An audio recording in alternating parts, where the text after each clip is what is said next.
as not indicated by your lordships on the last occasion, Yes. that the questions of law might be academic. Mm. There are certain individual problems and individual issues which have also been taken. But my suggestion, subject to your lordship's approval and other side agreeing, for example, Mr. Diwan has some individual issue of one individual.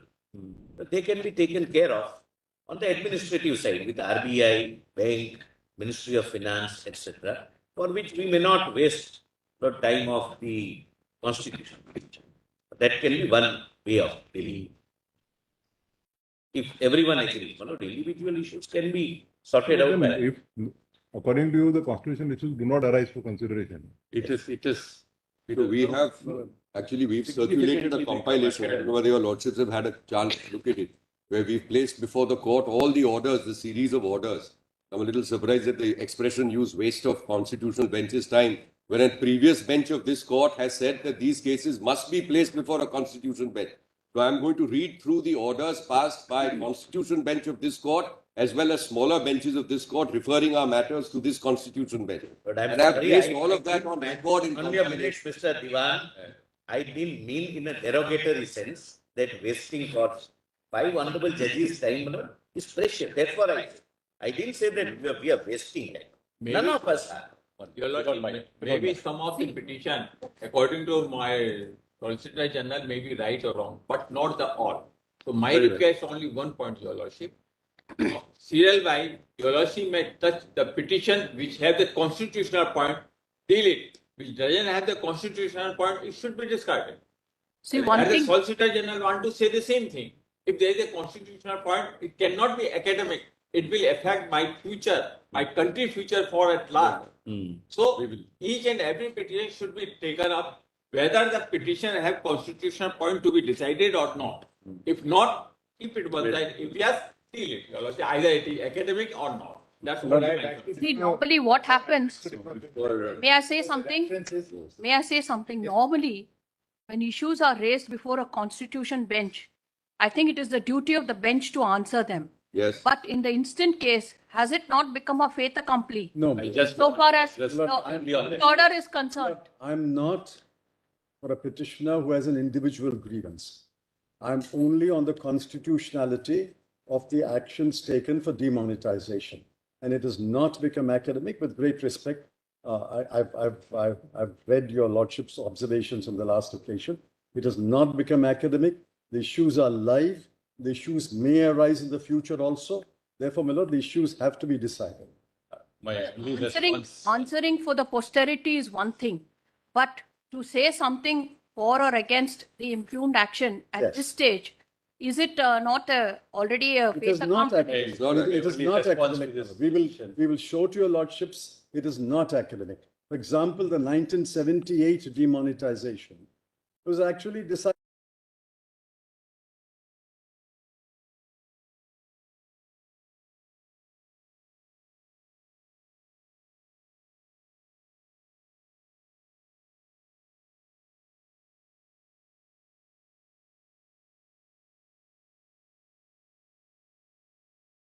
Individual grievances, whatever your There lordship can say. be. I don't have an be individual. diverse points of view, whether academic or not. Of course, they must be well received, I don't say so. But in my very humble understanding of the matter as it stands today, since the notification has now gone beyond and there is an ordinance and the act has replaced the whole thing, unless the act is challenged in a proper perspective with reference to context, and what happens today, what grievance would survive today. If the act is not under challenge, where is the question of going back for notifications? And I think it's essentially academic, an academic declaration which may have a large number of political implications. So the court would probably defer to the need for not entering into the kind of academic declaration. In my petition, I have challenged act as well as notification itself also on the basis of constitutionality of. I am confined to the Article 77(1) only. Because now we are not following the constitution. This is a real fact. Everything going to be done by the cabinet without coming into the parliament. Every day tax is being imposed. Every day everything is going on. This is demonetization is also out of the same series. This is the first act. which was never placed I before wish- the parliament I- before declaring that it is going to be demonetization. Whatever you want to do within the constitution. I only wish these arguments We are are advanced. within One the minute, constitution. sir. No, we are Please, within the sir. constitutional system. We are within the constitutional system. Now today this is a constitutional bench.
Suggestion. Yes, If it suits your, if it's appropriate, we have filed a compilation of which sets out at the beginning the orders passed by this court.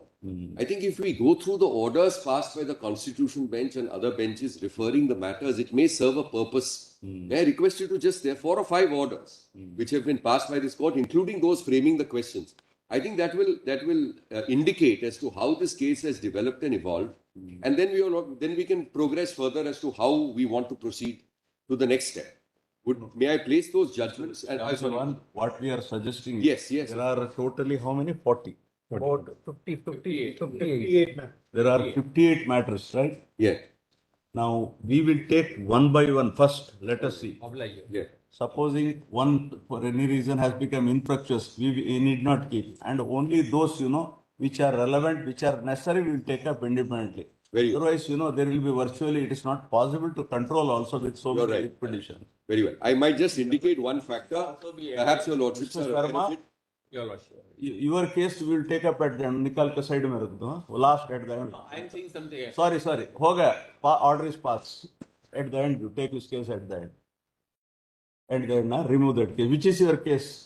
162 Of of 2020. No. Item number? Item number 728. So 728. Keep it at side, at the end. You say I want. No. You should not say anything unless we call upon you to say. Now, at the end. हो गया. Over. Yes. No argument. One line only. You will say no person should be allowed to repeat the previous argument. All right. Now your case is at the end. It should be. We will fix a separate date for you. No, Your Honor. Yes. I find Separate day, maybe. Separate day for you. Right. I find the large number of So increase. your lordships may just recall that in a previous order which was passed by this court, the Constitution Bench has held that no other court should entertain petitions, etc. So that's one order which I wanted to draw attention to. And all applications and petitions should be filed in this court alone. That's one order. The other order is when separate writ petitions came to be filed because of this direction which was passed by this court. What your lordships thereafter ordered is that we are disposing of the writ petitions, but we are granting liberty to each of the writ petitioners to file an intervention application to assist the court and the Constitution Bench. So those writ petitions were also closed, allowing us to approach this court because probably you didn't want a multitude of writ petitions to be filed, and that is the status. So we are entirely in the court's hands, but I thought it may be useful to go through these orders first, and thereafter, of course, as your lordship suggests, proceed sequentially or whatever manner the court considers appropriate. So I was just seeking permission of the court if you would allow me to place these orders as they evolve, so that we at least know the orders which have been passed by this court coming to this moment. That is my only request. Mr. Shamdivan, Yes. we have also discussed Very well. just Very before well. coming, right? Yes, yes. Now, if the issue has really become academic, Yes. there is no point in wasting the time of 5 judges, Yeah. right? Now, we feel having regard to the passage of time, Yeah. if there is any individual grievance in any separate writ petition, we will tackle them. Yes. But otherwise, all these issues should we take it up at this stage? It's not academic, Manoj. It won't be academic because as I'm now just on the last point which you correctly observe. If there are individual issues, the individual issues challenge will be at different levels. Yes. They will be at the challenge that, look, this particular statute is unconstitutional. Assuming it is constitutional, the action under the statutes is for whatever reason disproportionate, failing constitutional tests. So, as your lordship is aware, our challenges are layered. They are at different levels. So, there is an attack on the validity. Assuming the validity, as your lordships correctly hold, one thing I might just point out, I mean, it's just maybe of some interest because Mr. Chidambaram has already indicated that to the court. Yes.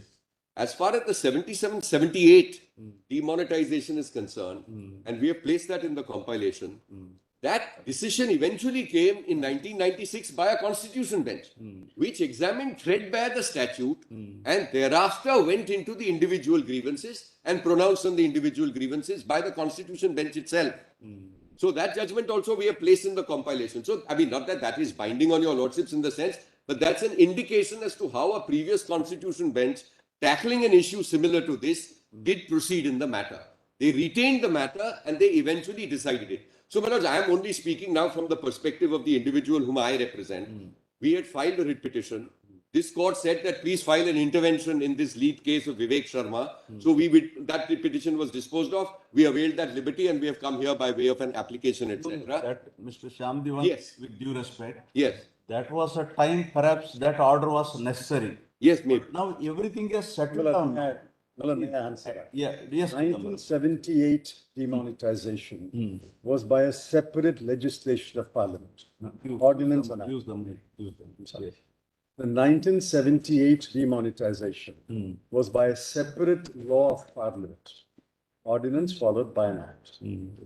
Now, earlier in 1948 or so, there was another demonetization by a separate act of parliament. Today, they have used the Reserve Bank of India Act, sections 24 and 26. Now, whether a demonetization of this kind, we will show it is really not demonetization. It is new notes for old. It is really not demonetization in the sense that any currency is declared legal tender. Whether a demonetization of this kind requires a separate law, debated in Parliament, ordinance of course, but debated in Parliament, and then Parliament could have modified it. Can you invoke 24 and 26? That's not academic. That is a live issue. And tomorrow, if this goes unchallenged or unadjudicated, they can invoke 24 and 26 today. Again, whereas the two previous examples of demonetization were by separate act of parliament. And my submission will be this kind of demonetization requires a separate act of parliament, and 24 and 26 does not give you that power. 1. 2. 86.4% by value of the notes were withdrawn. The immiserization of the poor, I'm not raising all those. Those are in another forum. It can't be argued before court. Tomorrow, can you 24 and 26 be used to declare as illegal tender, no longer legal tender, 100% of the currency notes? 86 can become 96 tomorrow. 96 can become 98.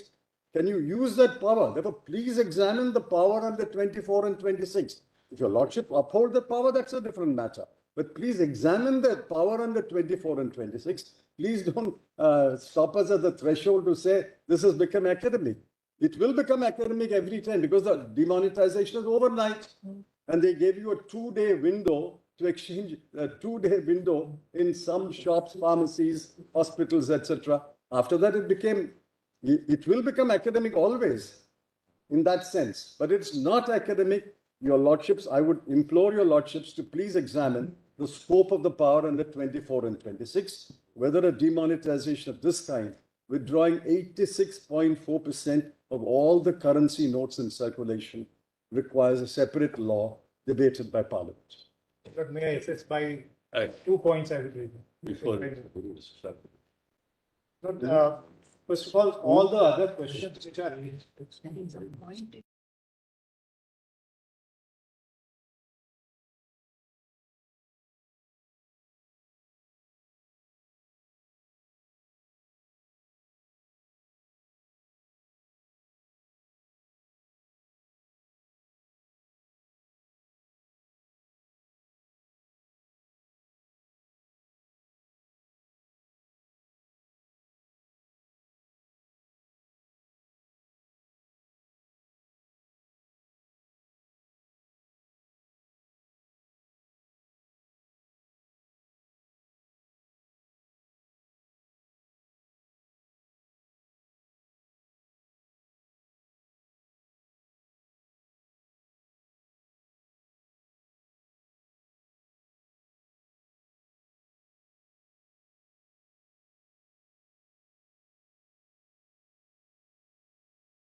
You say on the submissions made by The distinction Diwan and between an Chidambaram executive on order. this issue I appears to be would like to justified, respond to appears to be right. I would like to slightly respond to that. But the distinction between an executive order or a statutory order under Section 26 and a demonetization statute may be kept well drawn. But the question is today, what are we asking for a declaration? Declaration about that? No, no, what Does it meet constitutional requirements? No, no. Well, Mr. Attorney, what is being sought to be argued is that whether such a demonetization can be done by exercising power under 24 or 26. Yes. Or whether it is necessary to have a separate statute for that.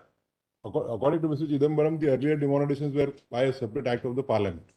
if the court were to ultimately hold on addressing these issues, Yes. ultimately hold, yes, it requires an act of parliament. And what kind of declaration? That will be again a declaration sense. Instead of this, you could have done that. No, but then That's the only. no, but if you hold so, Declaration is- if you hold so, is at least in required- future this can be prevented. It looks very attractive for the future. But what I'm trying to say is, but even then, it is certainly in the wisdom of the parliament, the act has now been enacted. No, you may The act. I'm sorry. you may not be able to undo something what has happened. That's right. That's the closed chapter. For the future, whether this same kind of power should be exercised or not. My only response is, would it be in the nature of an advisory jurisdiction by the court in future you would do that? The way it is said, not I only suppose it wouldn't. Your lordships may not enter into an advisory jurisdiction. Strictly speaking, it may not be advisory. In a manner of speaking, it would be an advisory. Though we may not unsettle something, but we can always lay down a law. Yes. No, providing lords are striking down a law. If a law is being struck down, you lay down a law. But if your lords are not going into striking down the notification, the question of laying down a law may not ordinarily arise. But I feel Many it of would be the- a very Many of the leading judgments of this court are advisory in nature. Subsequent, for S.R. Bommai is for a number of reasons. For a number of the reasons. event had Lord, your lordship's, I only your think lordship's, that if your Lord lordship's treading on power to give a declaratory order does not depend upon whether the matter can be, whether the relief prayed for can be granted immediately or you have to mold the relief.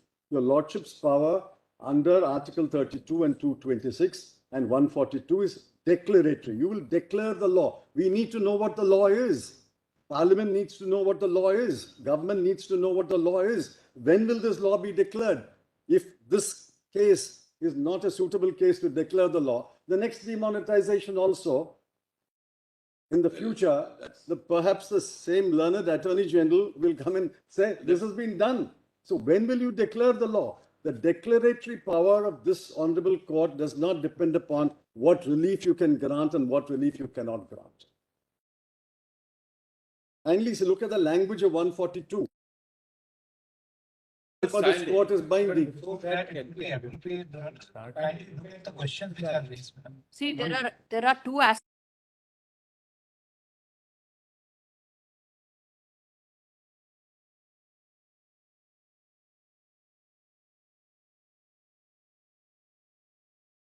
But what they are trying to highlight, I think, the petitioners is the procedure or the manner in which it was done. That is what they are highlighting. Even while the court may be called upon to answer this very important question, the court will certainly enter into other domains. It can't answer it in abstract. It has to go into this question, whether the law should have been enacted and which is the outer limit of section 26. All those issues necessarily arise, and we have to enter into a wide range of issues in economic policy. Not on I'm not saying the law will not go into that. Not on economic policy. The two aspects are different. Whether the government in its wisdom could take such an action is possibly beyond the pale of the court.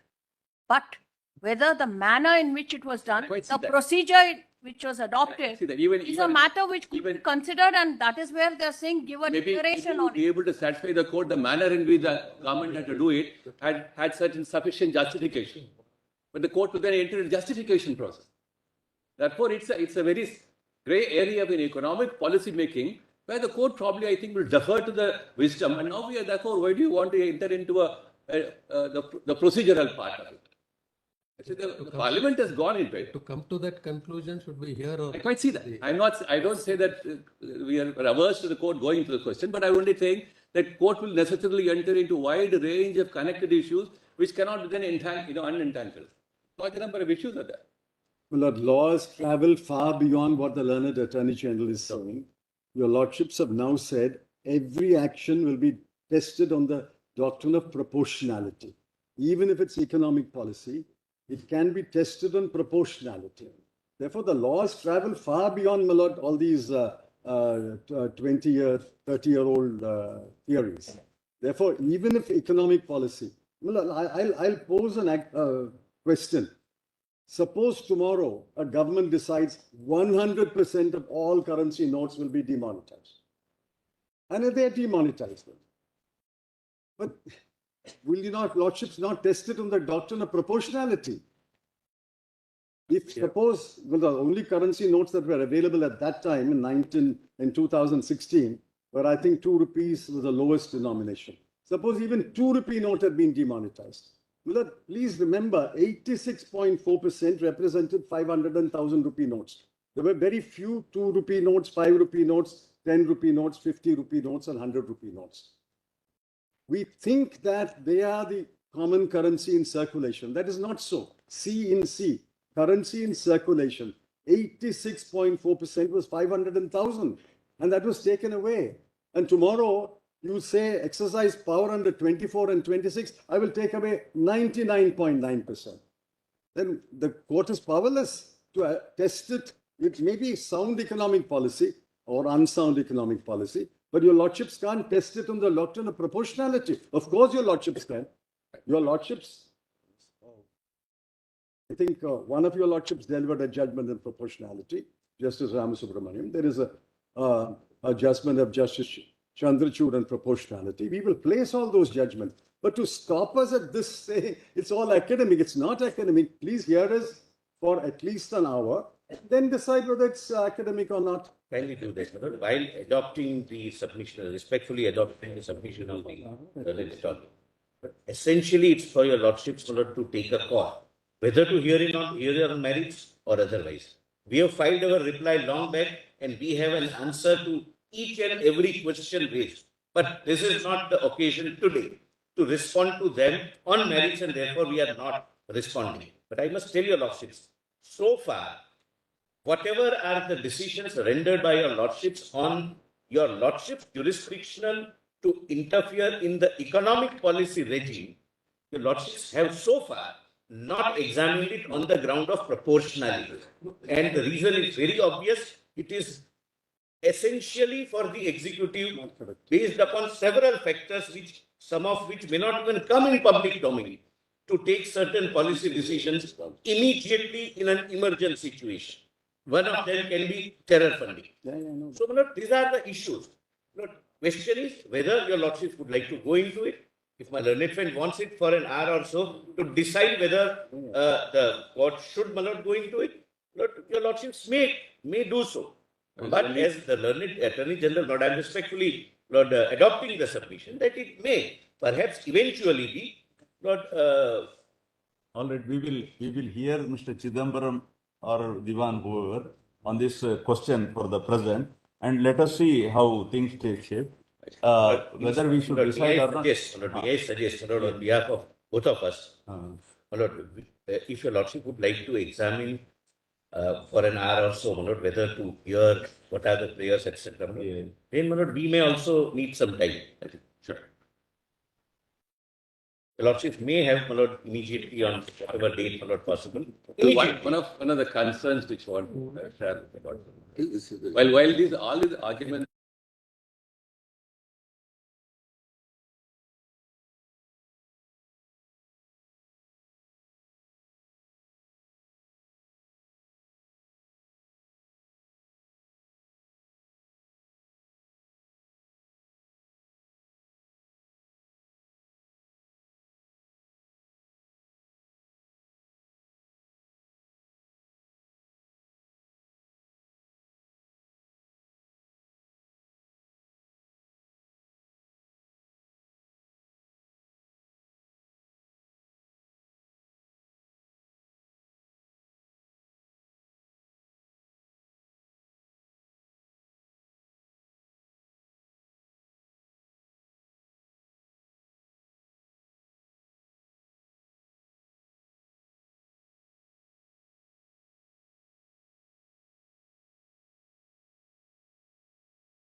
Your lordship.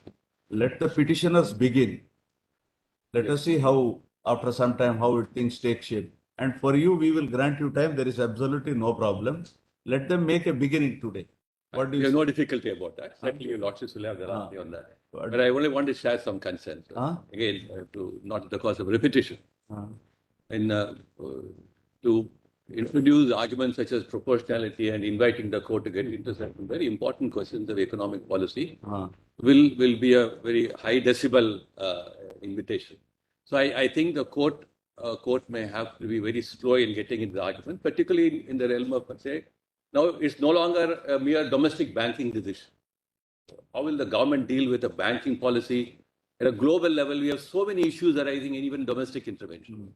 So the court, that's why I say the court will be very slow in getting in, because the moment the court goes into any one of the issues, then a wide vista is opened up. Attorney, to make up our mind, we must hear them. Your Lordship, I have no difficulty about that. I only want to flag this concern, that's all. Even to understand what they are saying, we may, and for you, we will respond, we will grant you time, there is no problem. Or is it, are you saying that today, let us not begin, we will have it on some other day? Are you saying That probably that would be desirable, so that we also take stock of all the arguments advanced today. We come back with a more structured way of addressing the court. Otherwise it becomes ad hoc. No, but then Hearing. if we hear them today, Very well. Yeah. you will know what is to be responded on the next date. I have no difficulty about that, but I thought some structured way of taking the time of the court and addressing the court. We should probably organize our hearing process. We are not. I don't think we have done it. But then today's date was fixed with everybody's consent. Yes, yes. But of course, attorney was not there last hearing. We know that also. I am privileged to address the court today on this very important. Brother Ram.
Yes, Mr. Attorney. I thought let me formulate some threshold issues. Getting into all those questions the court has formulated earlier. I think some of them have really become academic. So a few threshold issues, the court can look into them and thereafter take a view whether you need to go further or not. That is why I thought more. You want to know what the threshold issues are, we have to hear them. heard By that. order dated 16 December 16th of 2016. December 2016, 9 issues have already been formulated by a 3-judge bench of this court presided over by Chief Justice Thakur. I was there, Mr. Sibal was there. We gave draft issues, they have been formulated. If the learned Attorney General wishes to formulate more issues, we have no objection. I want to reduce These are issues have already been formulated. This was reported in 2017, 1 SCC 388. It's also in the paper book. 2017, 1 SCC 388. Milord, may I make one submission, Milord? I appear for the Reserve Bank of India. Now, Milord, these issues, 9 issues, are all relating to, Milord, the notification. Subsequently, Milord, there have been legislation. Now, several petitions have come after these issues were raised. So, Milord, if my learned friends wish to address your Lordship on those, and some of them are in the list today, some are not. If they wish to, Milord, it would help, Milord, subject to what your Lordship said, Milord, if they were to indicate what are the issues on which they wish to argue. Because, Milord, then your Lordship will have in front of you what is it that your Lordships are called upon to decide. If your Lordship is starting today, Milord, no difficulty. If you're not, then, Milord, it may be a good idea, Milord, now that there is many more writ petitions than were there on the date of this order, for them to indicate which are the ones which they are addressing. Or there might be some additional issues also. There will definitely, because, Milord, the legislation and the ordinance and the act came subsequently. They're not under challenge. Judge, may I, with your permission, just read through the orders? Let us, if we go through the orders, all of this will become clear. All right, let us see, let us make a Very beginning. well. Yes, let us make a beginning. Manoj, if your lordship is just There are, pleased to where is take up. that? Where is that? Yes, so I have set them in a compilation. We've requested the court master Where to is keep them out. Just let us see our orders of our court. It's a compilation of documents in IA 26757 of 2018. Your lordships have that. I am only focusing on the orders. Let us just see how it develops. But we are sorry, we can't provide chairs to all of you. No, Manoj, we are just now. I just want to take your lordships through these orders. So let's see how it develops.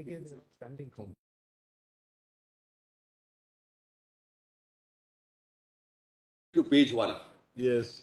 Correct. Now, this, please note, this is the order which Justice, which Mr. Chidambaram was referring to, 16th December 2016, bench presided over by Chief Justice Thakur, page 1. Your lordships have it?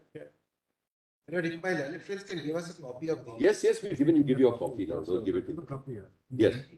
So I'll just read it. Yes. So, Manoj, writ petitions, your lordships will see that a whole bunch of writ petitions are admitted. Issue notice on the writ petitions, specially petitions and other applications. We have heard the learned counsel for the parties at some length.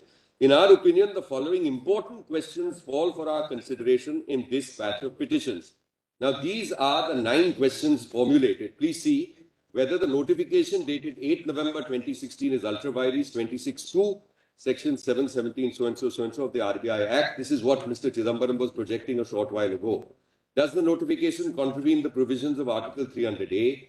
Assuming that the notification has been validly issued under the RBI Act 1934, whether it is ultra vires 14 and 19, whether the limit on withdrawal of cash from funds deposited in banks has no basis in law and violates 14, 19 and 21, whether the implementation of the impugned notification suffers from procedural and or substantive unreasonableness and therefore violates Articles 14 and 19, and if so, to what effect? In the event that Section 26(2) is held to permit demonetization, does it suffer from excessive delegation of legislative power, thereby rendering it ultra vires? What is the scope and effect of matters relating to fiscal and economic policy of the government? This is the issue which was raised by the Attorney General and the Solicitor General. Whether the petition by a political party on the issues raised is maintainable under 32, and whether district and cooperative banks have been discriminated against by excluding them from accepting deposits and exchanging demonetized notes. Keeping in view the general public importance and the far-reaching implications which the answers to the questions may have, we consider it proper to direct the matters to be placed before a larger bench of 5 judges for an authoritative pronouncement. The registry shall accordingly place the papers before the Honorable Chief Justice for constituting an bench. Then, Manoj, there is a further narrative with your permission. I'm just skipping a few pages and going directly to page 6. Please go to page 6.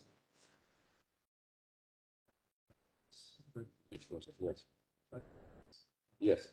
The other broad point, your lordships have that? The other broad point on page 6. The other broad point was about extending the time limit for exemption for use of demonetized currency notes of rupees 500 and 1,000 at specified counters as per the relevant notifications issued in the behalf of the Reserve Bank of India.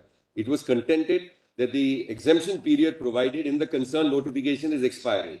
Hence, it will not be possible to deposit the demonetized notes at specified counters thereafter, even in case of emergency situations like hospitalization, travel by air, by railway, air, etc. In our opinion, whether the exemption period should be extended or not must be best left to the judgment of the government of the day, with a hope, this is important, that the government will be responsive and sensitive to the problems encountered by the common man. Accordingly, we decline to issue any interim directions to the government in the matter of extending the period of exemption and leave it open to the government to take appropriate action in this behalf as may be advised. Now, please go overleaf to page 9, second last paragraph. We further direct that if any other writ petitions or proceedings are pending in any high court, further hearings of those matters shall also remain stayed in terms of this order. We further direct that no other court shall entertain, hear or decide any writ petition or proceedings on the issue or in relation to or arising from the decision of the Government of India to demonetize the old notes of rupees 500 and 1000, as the entire issue in relation thereto is pending consideration before this court in the present proceedings. We make it clear that the petitioners before the High Courts or others, etc., in respect already instituted and subject, will be free to intervene in the writ petitions pending consideration before this court on the subject matter of demonetization of old currency notes of rupees 500 and 1000, registry to place before Chief Justice. And your Lordship may just, there is an earlier page, paragraph on transfer petitions, which I should have also read, paragraph on page 9.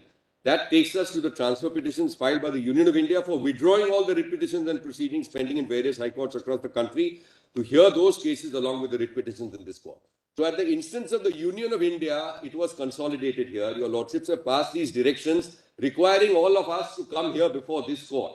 Now, this was the order passed on the 16th December 2016. Now, this evolved. Now, please see page 11, which is the next order dated 6th March 2017.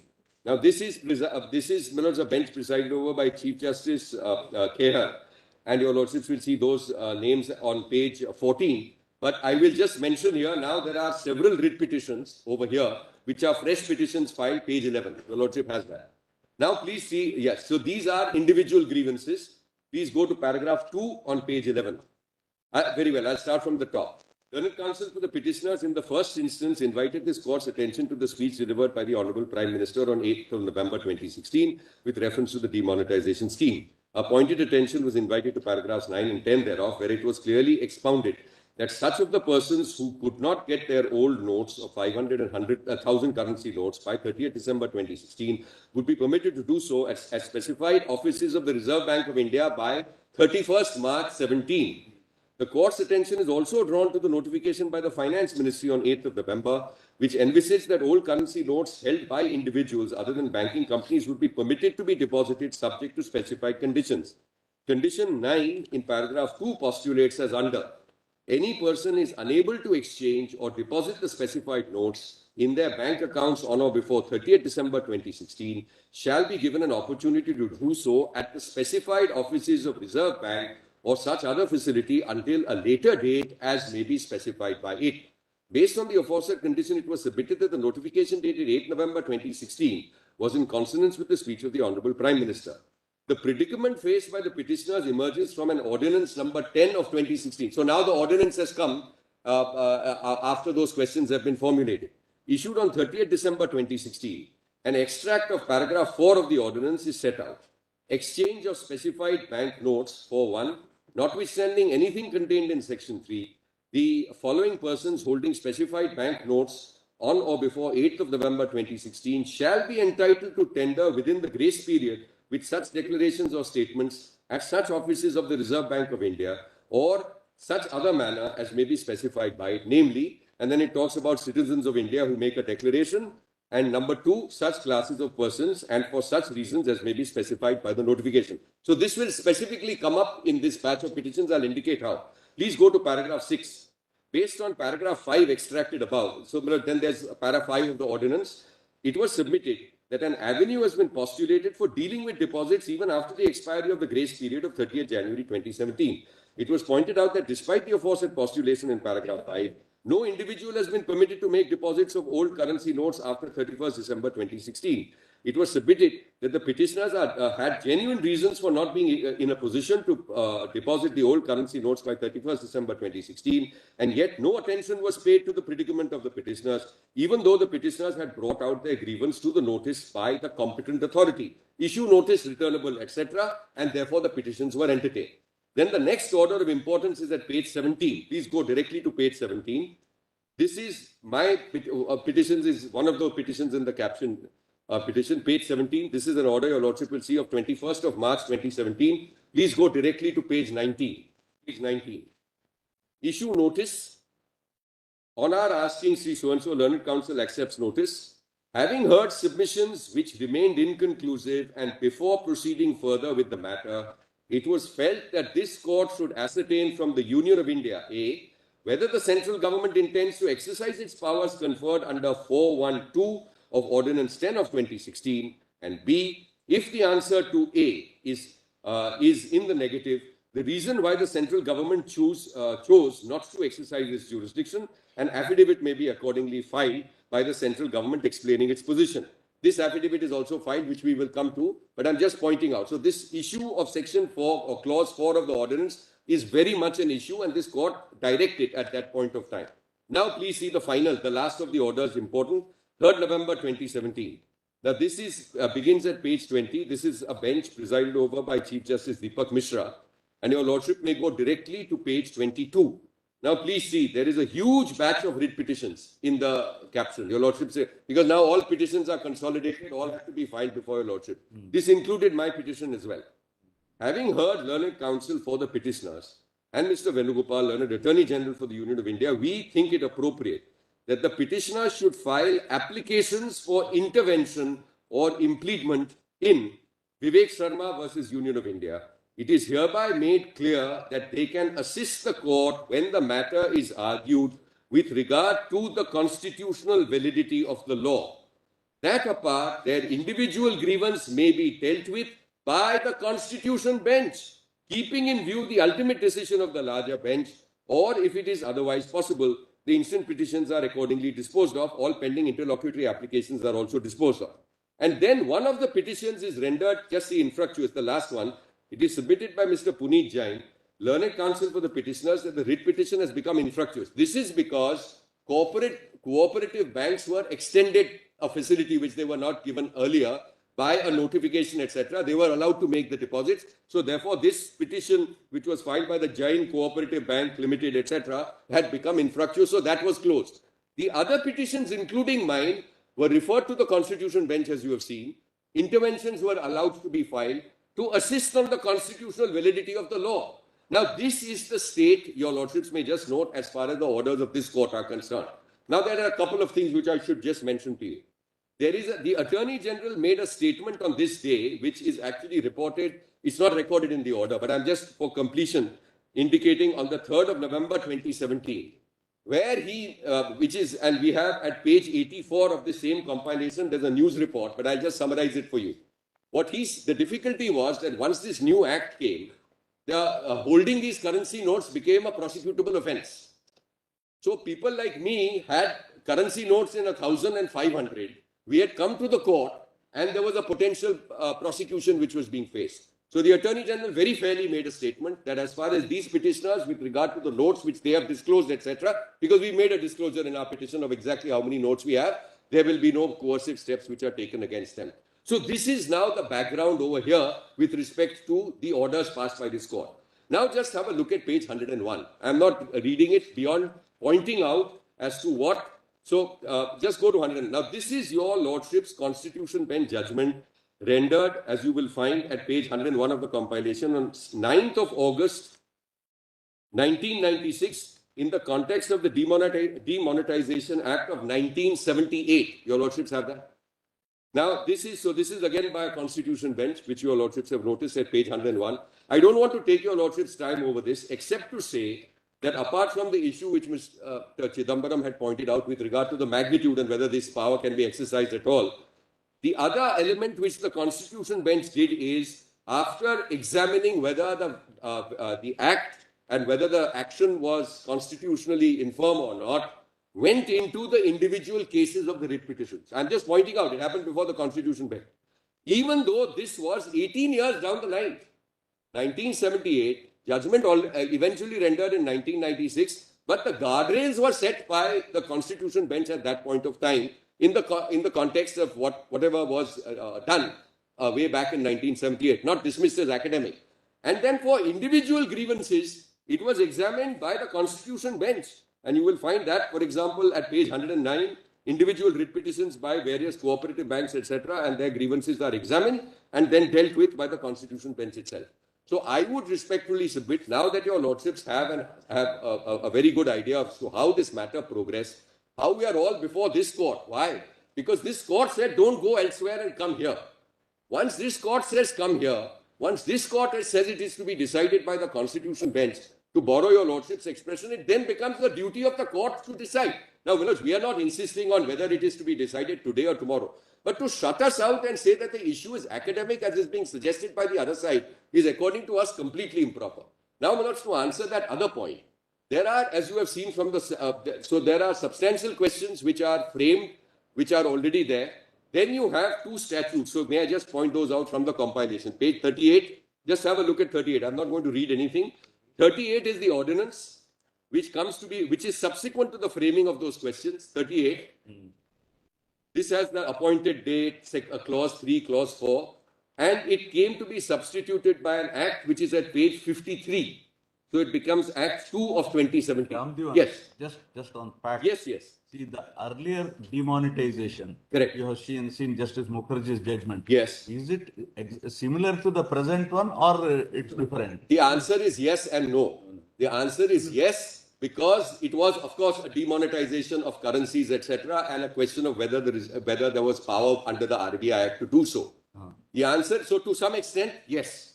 So there will be some guidance to be obtained from that.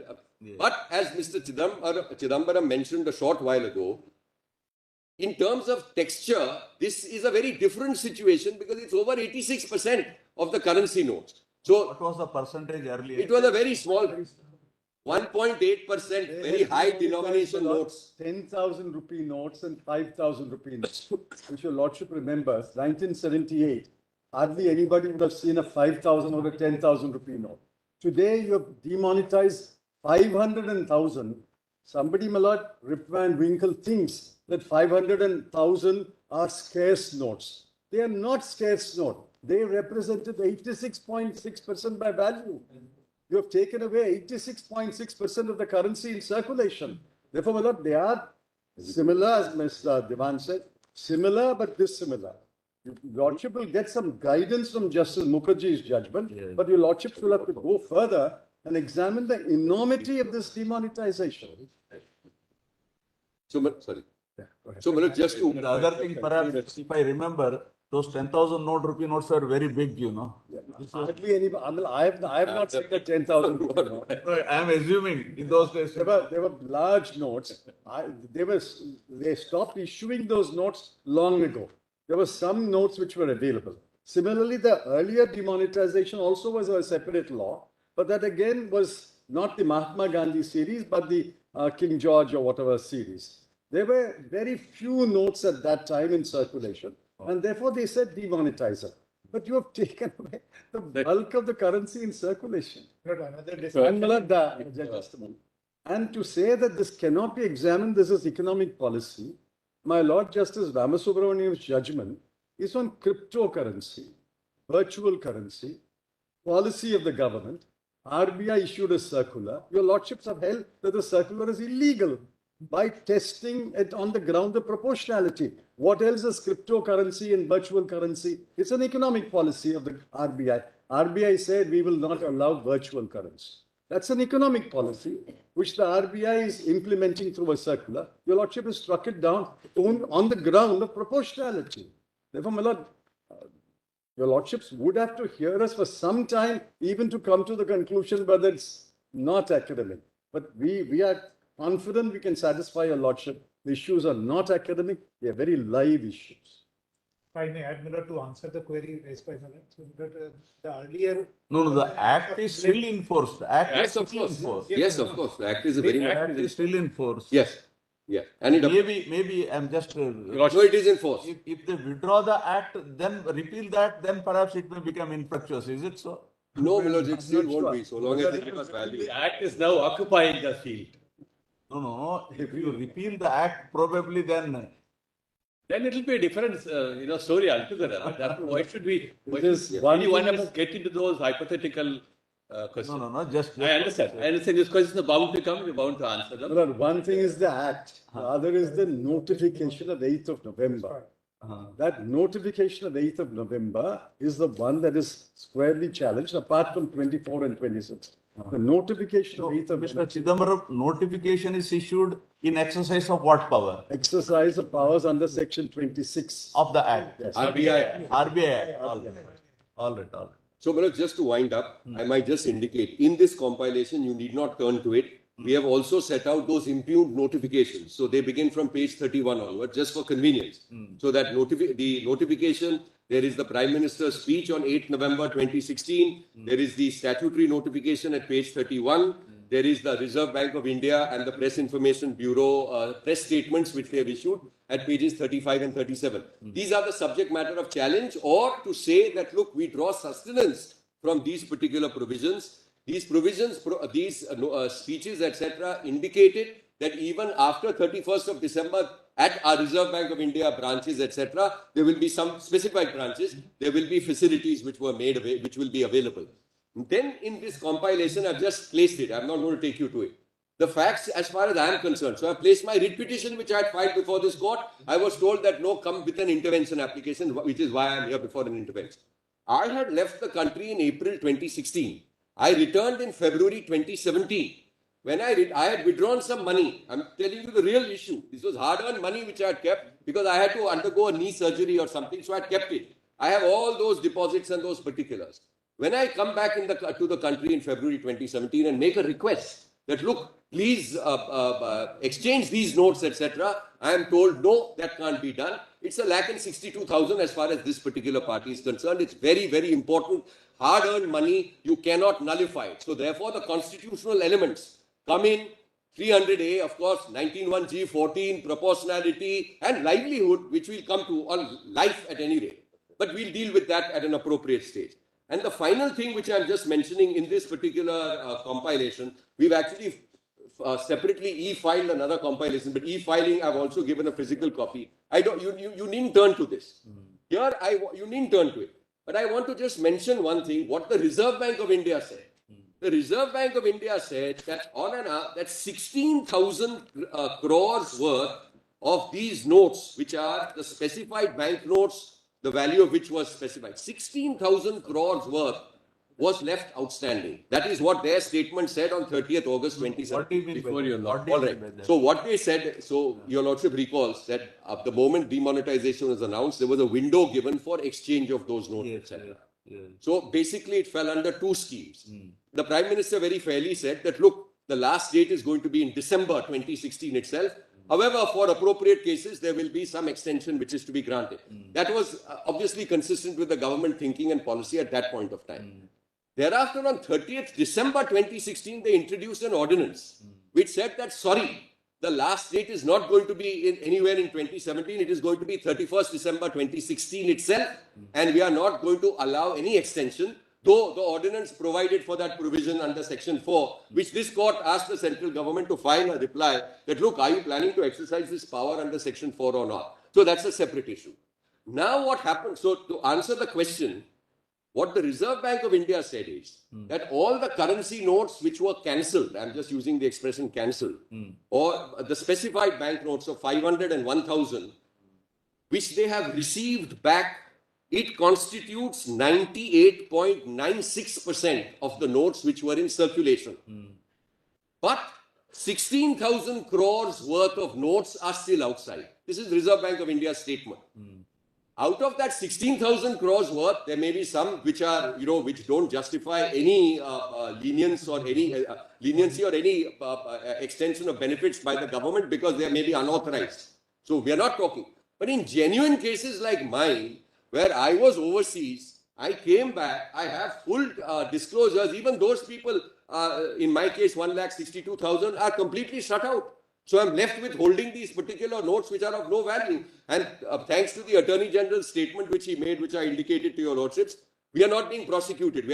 Our notes are with us. We are before this court on this issue. Very important. It's not just some abstract principle. As far as I'm concerned, it's a question of my hard-earned money which has been rendered naught. So that's the issue. So, Manoj, these dimensions are far from academic. They are very, very much alive. And Manoj, I think Mr. Chidambaram will have on the larger issues a lot further to say. Your Lordship's last question. Only, Yes. Shyam, you want Yes, before yes. Siddharam starts? That money is still with you without any value, even. Yes, exactly. It is still with me. And so the answer is yes. It is still with me. In my application now, I have given the specifics as to how many notes of 500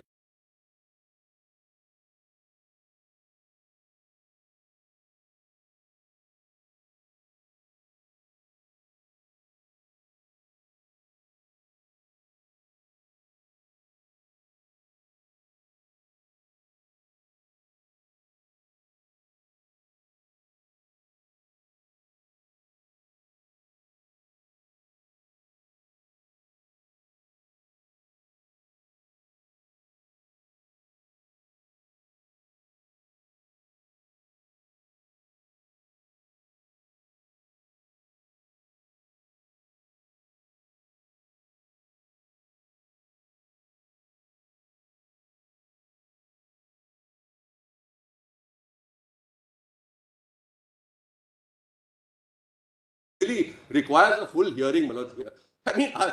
Having got us all to come over here and make these submissions. Now, please don't tell us that it is academic or send us back to some other court.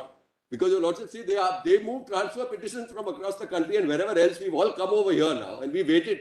So now that your lordships are sitting on a panel of constitution bench, 5 judges, I would respectfully submit that, it's not going to take very long. I'm sure even on the merits, we will not be taking all great lengths of time and far from wasting the the time of the court. It's, I think, going to be very beneficial. Because the guardrails eventually are set out by this court as to what governments can do, what executives can do, and what they can't do. Grateful. Only one interjection, my lord. Since, my lord, hard-earned money, this, that, and others, that is also taken care of by the Act Section 4. Possibly, there must have been application made and rejected. Possibly, we'll check up. So it's not that hard-earned money, my lord, is taken away. Made and rejected, is it? Made and rejected. Possibly, we will have to check up. So it's not as if hard-earned money of everyone goes. There are statutory protections given that you can convert it. And the government, obviously, my lord, would be fully aware of this situation. I didn't want to interrupt, but he said hard-earned money taken away. That's not good. That's to answer the submission that the 1978 Act, those writ petitions of individual cases were considered by the Constitution bench. There were good reasons. Kindly turn to page 109 of the order judgment of the Constitution bench. There was an appellate provision under the Act. Appeals were filed. Appeals were rejected. Thereafter they came to the court. Therefore, they were heard again. So it's in an entirely different context. Not because the petitions are being tagged along here, they have a right to be heard. So if the Petitions have been tagged at your instance. the autumn time pointed, there was a reason why they were heard. Petitions have been tagged at your instance. Because you didn't want it to face the music throughout the country, that's all. There is very important reason. Very important reason. Lord, I was there, my lord, therefore I can say, not face the music. Lord, the idea was there were conflicting orders being passed, interim orders being passed. Therefore, we say that this is a pan-India issue, let the Supreme Court take it. That was the issue. A matter of moment at that point of time. Therefore, the orders are being passed. So I come back to those 11 questions, the 9 questions. In my very humble submission, many of them are academic. I repeat that statement. If you look at this question, what's the scope of judicial review in matters relating to fiscal and economic policy? One more chapter to be added by this court in a matter like this. And then again, the next question, whether a petition filed by a political party and the issue raised is maintained with Article 32, does it have any connection with this issue? Therefore, these issues probably are absolutely irrelevant to this point of time. Mr. So maybe Attorney General, what at least we are thinking is, now the Act is in force. Yes. The notification is still in force. Yes. The notification issued under Section 24, right? The Act is taken over. 26 operated already. What is the correct way? No, operated means it has come to an end, is it? Whether it is time bound, the notification. Yes. No, was it for a specified period? Because Yes. certain consequence follows on 31st of December. That consequence is already Therefore, followed. it has worked itself out. Maybe we Therefore, may have to examine. The Act now occupies the field.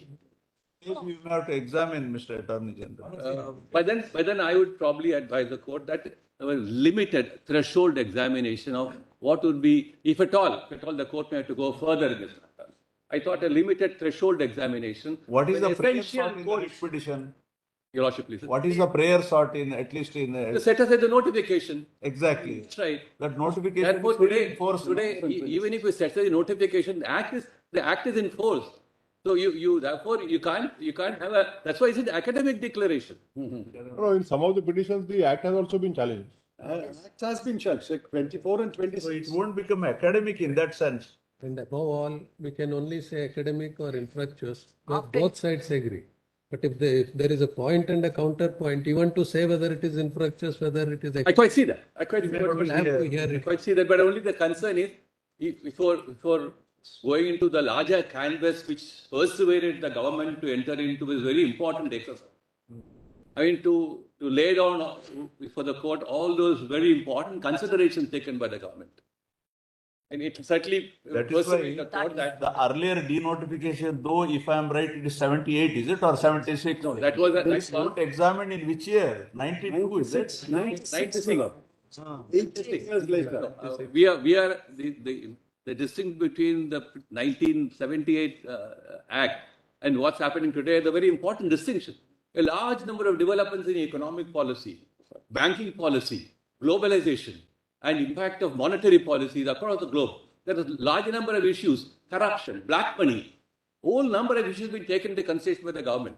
Therefore, my only concern is to what extent the court will enter into all these That of course we can decide only after hearing both of you. We are not able to make up our mind right now, you know. I understand. We are only trying We are to not track in the a position concern. to take No, that argument is always available to you. What is the scope of our judicial review? But What are the limitations?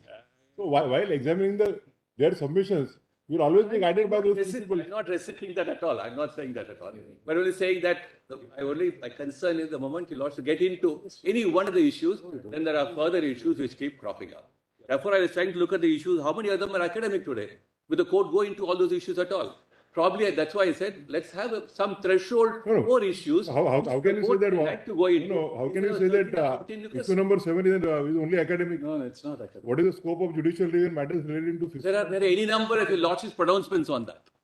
Therefore, Any number of them. therefore, Going back to your lordship. Therefore, in order to answer that issue, we'll have to hear and give our answer to it and say whether it is academic or whether it is not academic or whether it is beyond the scope of judicial review. See, Certainly. the point is, as I already said, the government policy, the wisdom of the government is one aspect of the matter. We all always know where the Lakshman Rekha is. But the manner in which it is done, the procedure is something which can be examined and an answer can be given. But for that, it is necessary to hear the counsel, learned counsel. Exactly. So there is no resistance to that at all. Yes. I'm only repeating my concern that even the manner part of it, the procedural part of it. If the court may have to say, yes, the procedure was absolutely, inappropriate, ill-advised, then the court probably would enter into a domain where the wisdom of the procedure followed would also be a matter of a declaration by the court. Therefore, in that context, how far the court would travel? So any declaration, How far the court would travel? See, Yeah, that's why these concerns are being flagged. any declaration one way or the other, any declaration one way or the other is for posterity. And I feel it is the duty of the Constitution bench to answer it Without one way doubt. or the other. Without doubt. Yes. But your lordships know that in certain momentous decisions taken by governments at given points of time, there are several considerations which are weighty perspective. Correct. While answering it, we would take into consideration those Right. considerations. But by only We understand your apprehensions. Lord, today your ladyship or my lords may not conclude anything. Let it be heard on some day Yes. without, my lord, any further orders today. Your lordships will not have the conspectus of the matter on both sides. We'll address your lordship.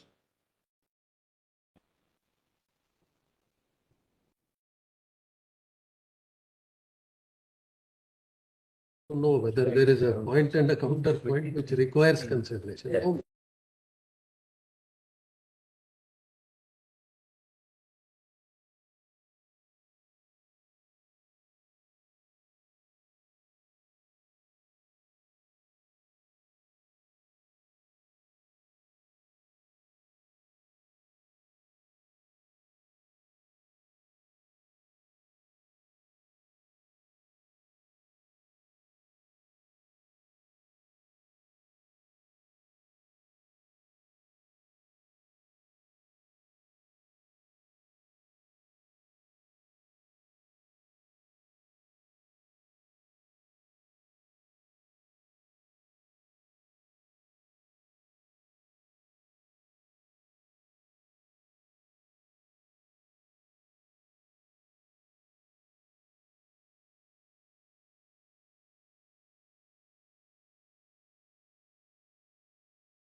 Yes. So we should be satisfied.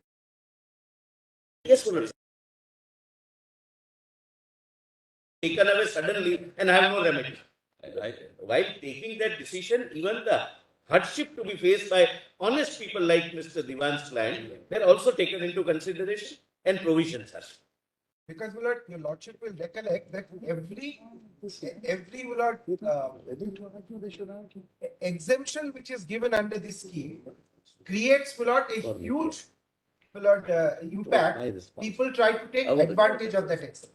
So it was important to confine the exemption to very narrow limits. Otherwise, there has to be one cutoff. All right, what we suggest is let Chidambaram make his submission and let us see, we will see after some time and we will grant you time, there is no problem. But let him make a beginning, let us see how things take shape, right? Mr. Chidambaram, please start. But our response was the learned AG and me. No, we will grant you enough time, nothing. Whatever I was trying to place your lordship, only with a certain amount of concern, you're opening a matter like this of large implication. We're not seen as not inclined to assist the court. That's not. But there are concerns which unfold over a period of time. It is upon. I want to be very careful about it. But we have answers. Our affidavits are in detail and dealing with every submission, which we believe we will satisfy lordship's conscience. Yes. Even they will not conclude today, probably only Yes. the overview of them. We will grant you enough time, nothing to worry. This can't be rushed through also, we know that Yes, also. Yeah, lordship. But unless we make a beginning, how will you know? Let us start, let us see. Yes, Mr. Sidhu. Very well. Please. I'm grateful. Yes. My lord, let me indicate the scope of my arguments, a broad overview of my arguments. And whenever your lordship wishes to go into the questions more deeply, I will assist your lordships. So the first question is, does the government have the power under Section 26 of the RBI Act to make the notification which was eventually made on 8th of November?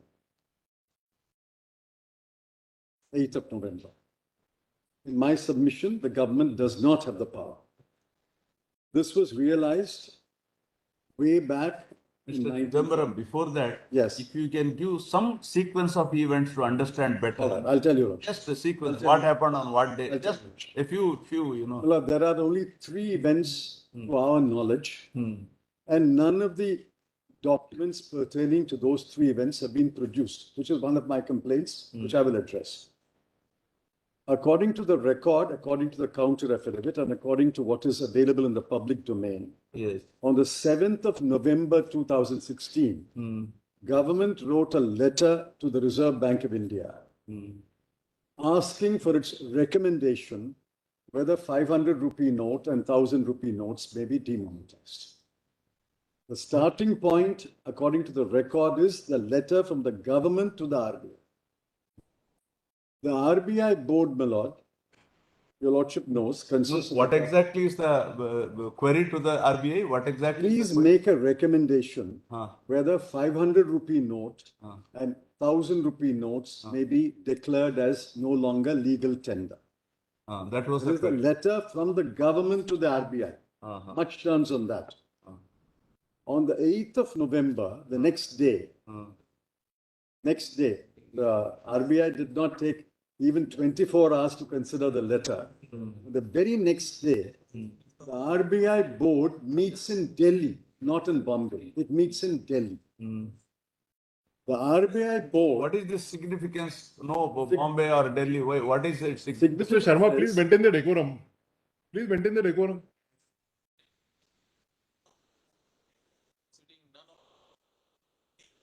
No, please don't interrupt the proceedings like this. Requesting them there will be one side only. I'm not saying anything. I'm saying only all the advocates. You are interfering in the administration of justice. They are extending church for nothing. And all the advocates, there are not only one advocate, they are all advocates are sitting and trying to see the court proceedings. They are helpless. Somebody should request them be one side. That I am requesting them to be one side. Nothing more than that. Oh, please, just disturbing. Then I should take the assistance of Mr. Sharma. See, for your information, we can't see the attorney from here, for your information. I'll keep standing, Your Lordship. No. On the screen we can see one. On the screen. There is no screen on the other side? No. There is a screen, but I don't know Oh, whether. that is covered. No, that side they have a smaller screen. There is a small screen, yes. There is a screen here. Anyway, they hear it's sufficient. They need not see faces. All of you are hearing, no? The discussion, all of you are hearing. What will you do, old people, by seeing us? All 60 plus. No, I don't know. Sorry, it was wrong. Let the document demand. What will you do by seeing us? Now that But everybody is appetite standing is over whetted here. by television, Everybody is everybody standing over wants here. to see everything. Okay. All right. Yes, Mr. I Chief. want only the document to be made. All right. Please take your seat. Say all the advocate do is telling just for nothing. He should All sit in right. back. Now you can hear, see, The best. this is, I will wear a mask and that will be a good decorum.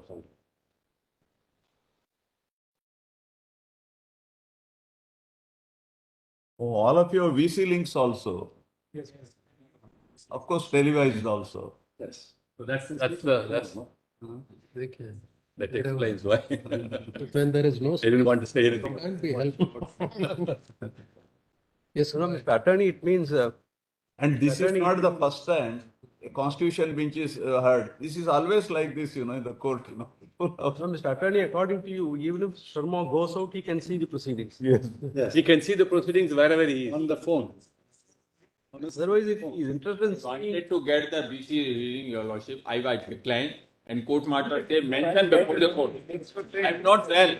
I'm not well. All I'm not right. well. What you want VC link, is it? You want right now, we will provide. Please give it. Yeah. If BC link is there, I have no objection. I will sit in my room and he is not well, he Please. is tested. court master declined. I give you my their reply to. I show my reply, Your Lordship, her reply. Please give him the link. Give him the link. Right now, you give him the link. All right. It will be done right now. All right. Now you take your seat. Right. Yes, Mr. Chair. On 7th of November, the government writes to the RBI seeking its recommendation on whether 500 rupee note and 1000 rupee notes may be demonetized. On the 8th of November, less than 24 hours after the letter came, the RBI, which has its headquarters in Mumbai, its entire research staff, research department staff in Mumbai, does not meet in Mumbai, it meets in Delhi on the evening of 8th of November, according to information in the public domain. The RBI board, my lord, ought to consist of 10 independent directors under section 8(1)(c, but 7 slots were vacant on that day. Please repeat. Out of 10 independent directors under 8(1)(c of the RBI Act, Yes. only 3 were in place, 7 were vacant. They had not filled it. All right. They had not appointed independent directors. All right. So the RBI board effectively consisted of the governor, the deputy governors, 4 deputy governors, 4 officers of the central government nominated by the central government, and under 8(1)(d, 2 government officials nominated by the central government, are believed to have met in Delhi and passed a resolution recommending 500 rupee and 1000 rupee notes may be demonetized. This was on 8th of November. That resolution or recommendation. This was the statutory obligation, right? Well, actually, the statutory obligation is the reverse. On the recommendation of the RBI, the government may demonetize. Okay. Here, it started with the government writing a letter to the RBI. RBI recommendation is transmitted to the cabinet. According to the information in the public domain, the cabinet is already meeting and it's waiting in the cabinet room. This recommendation comes to the government and this recommendation is accepted, and within minutes of the recommendation being received by the government makes the notification of 8th of November. And the Prime Minister, Honorable Prime Minister, goes on television at about 8 p.m. to announce demonetization while his cabinet colleagues are waiting in the cabinet room. They were requested to wait in the cabinet room.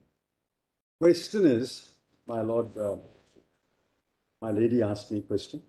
Is this the procedure contemplated in Section 26? Assuming you're exercising your power bona fide under Section 26, a matter so serious and so important as demonetization, which will effectively take away 86.4% of the currency, can it be decided in a matter of 24 hours? Between 7th November, when the letter is received by the RBI, the board meets in Delhi, it is transmitted to the cabinet, and cabinet instantaneously accepts it. What is the application of mine? Is this the procedure followed under 26? The first submission I'm making is this is a perverse reversal of the procedure. The suggestion should have emanated from the RBI with research, with facts, with figures, and the entire matter should have been placed before the RBI, and RBI board should have deliberated it on and sent a detailed recommendation. Government should reflect on it, maybe a day, maybe two. Government should reflect on it and pass such an order. All this was done in 24 hours. Now, my lord, our allegation is... Mr. Chidambaram, yes. I don't know. But all these things have to be done in a super secretive manner because it should not leak all these. Of course you can do it. Of course you can do what it. you said, it should be deliberated for long. And board has to deliberate. Huh? Where did the board? Therefore, what we are asking is, the letter of 7th November is not placed on record. The agenda note for the board meeting is not placed on record. The actual resolution of the RBI recommending on 8th of November is not placed on record. We are now witnessing the Hamlet without the Prince of Denmark. Where is the 7th November letter of the government? Where is the agenda note for the board? Let us see what was disclosed in the agenda note. Did they disclose to the board that by demonetizing 500 rupee note and 1000 rupee note, 15,44,000 crore worth of currency will be withdrawn, which represents 86.4% of the total currency in circulation? There was this incorporated in the government, in the RBI recommendation. Did the cabinet know that 86.4% of the currency will be withdrawn? Well, I can't imagine responsible cabinet ministers approving something which withdraws 86.4% of the currency overnight. Therefore, let us have those. We don't have those documents. The counter does not disclose those documents. It's not attached. Therefore, my lord, the first question is this... Out of that currency, 98 point, I think... Only, my lord, 15,44,000 crore worth of currency was demonetized. 15 lakh, I'll tell you, give the exact number. So what is not demonetized is, I think, between 15 lakh, 1 and 2%. Yeah, about little fraction more than one. Just a moment, please. Please, you want to answer one? Fraction more than 1% did not return.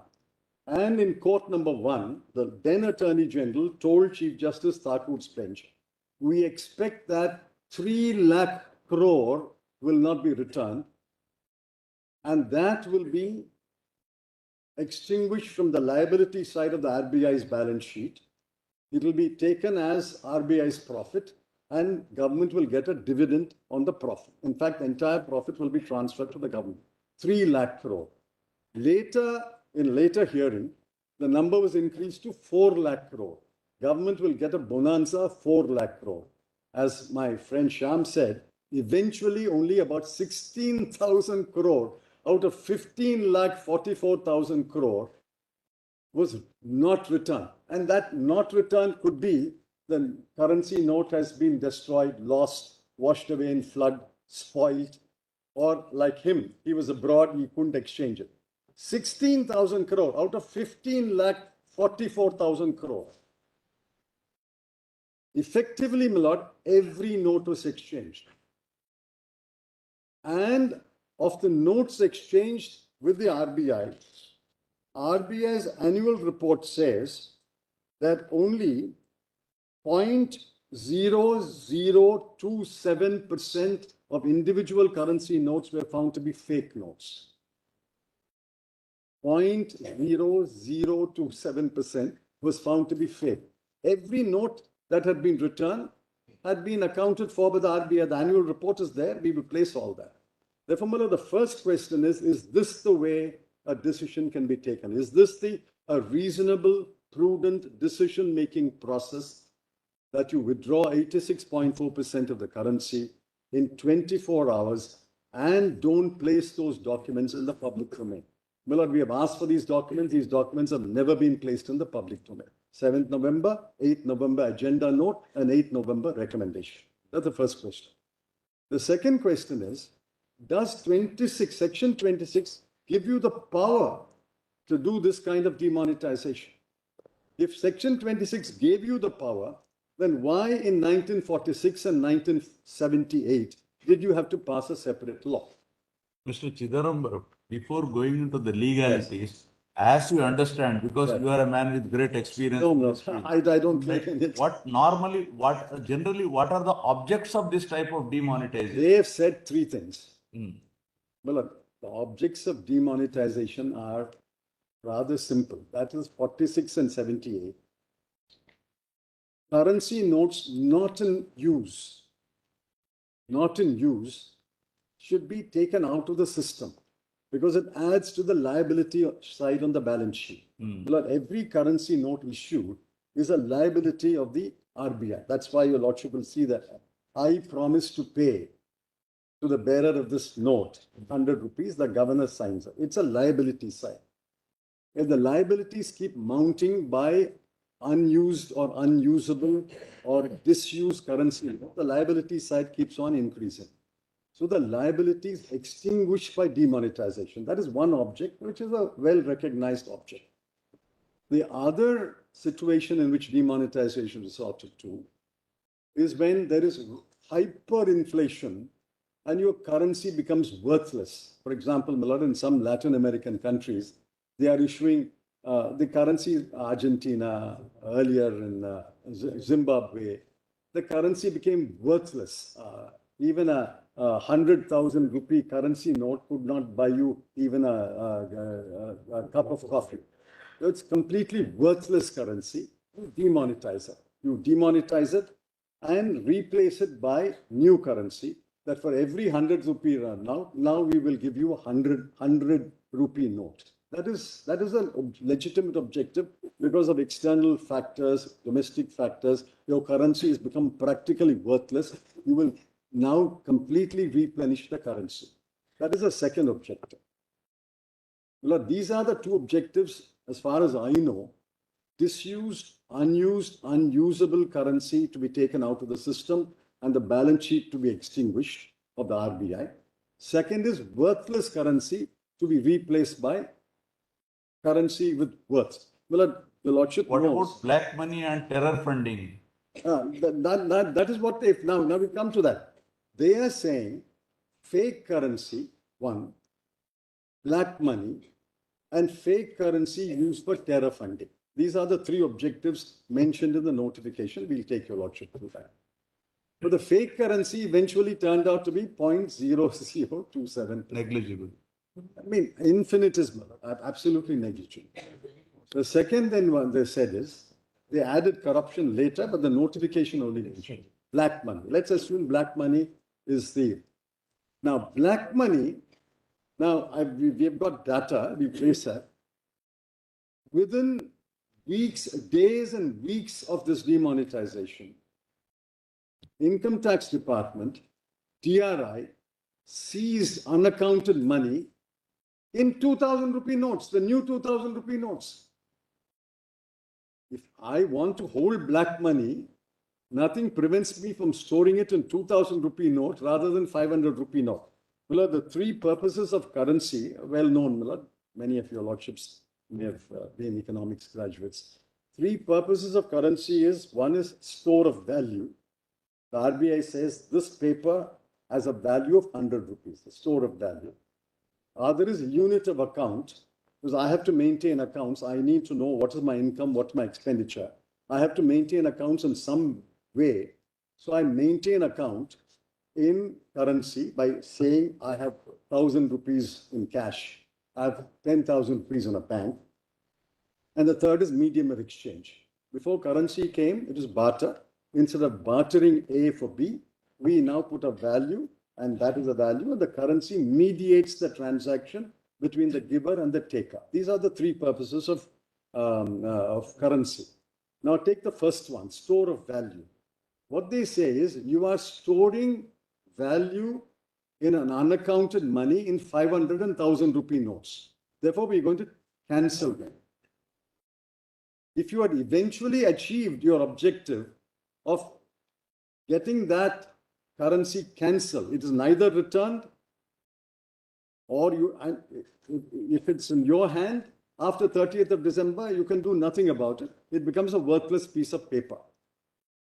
But if you issue a 2,000 rupee note, in fact, it's easier for me to store value in a 2,000 rupee note than in a 500 and 1,000 rupee note. What I would require 4 500 rupee notes or 2 1,000 rupee notes, I'm storing my value in 2,000 rupee notes. So when the DRI and income tax conducted searches and raids, they found unaccounted money in 2,000 rupee notes. So whether that objective is achieved or not, they may have genuinely believed that the objective will be achieved. Then on fake currency, within weeks, and I'll give you the dates and places, in Bandipur, 2 terrorists were killed, and on them, on the bodies of the terrorists, they found 2,000 rupee notes. They also found fake currency.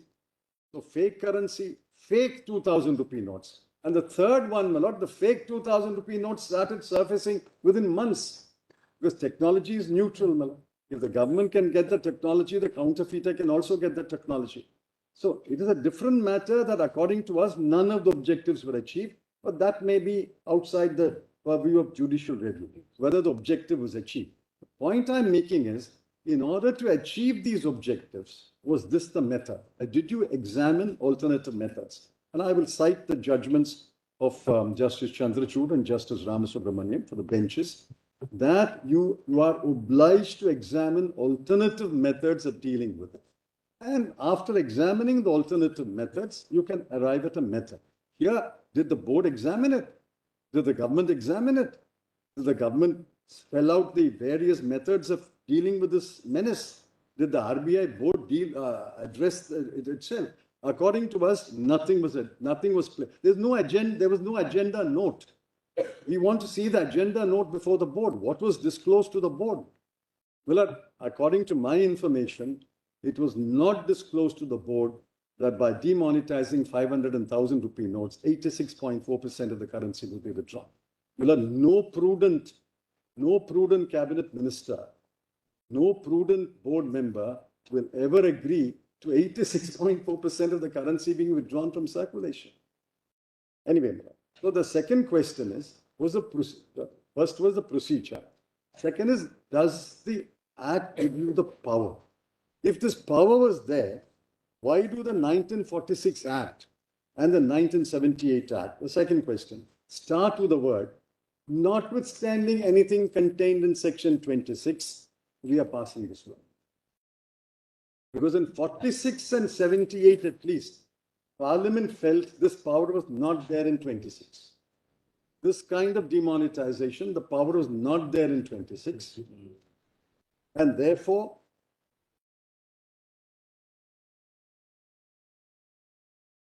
kindly see the 78 Act, Mother.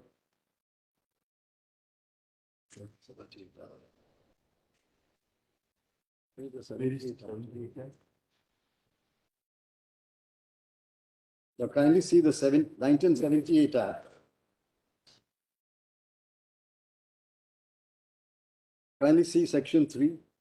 On the expiry of the 16th day of January, all high denomination banknotes shall, notwithstanding anything contained in section 26, cease to be legal tender. Why did they put the words notwithstanding anything contained in section 26? Similarly, my lord, the 1946 Act, section 3, on the expiry of 12th day of January, notwithstanding anything contained in section 26. Therefore, my lord, these are indications how Parliament viewed its power. Now you exercise the power under 26 without a parliamentary law, without a debate in parliament. If it's earlier, you had to find another legal peg on which to do demonetization, notwithstanding anything in 26. Can you exercise this? Does this power flow under 26? Our submission will be that this power is not available in 26. This power is not available. That is the second submission. The third main submission, the Lord, will be that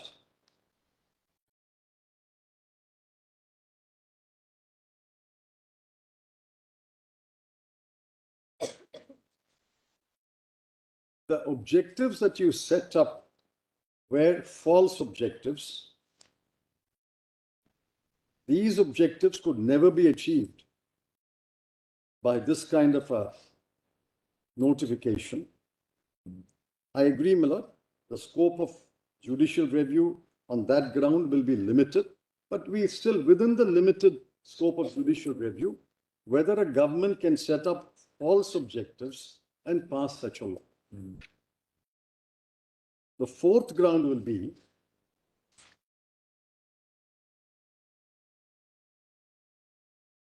proportionality.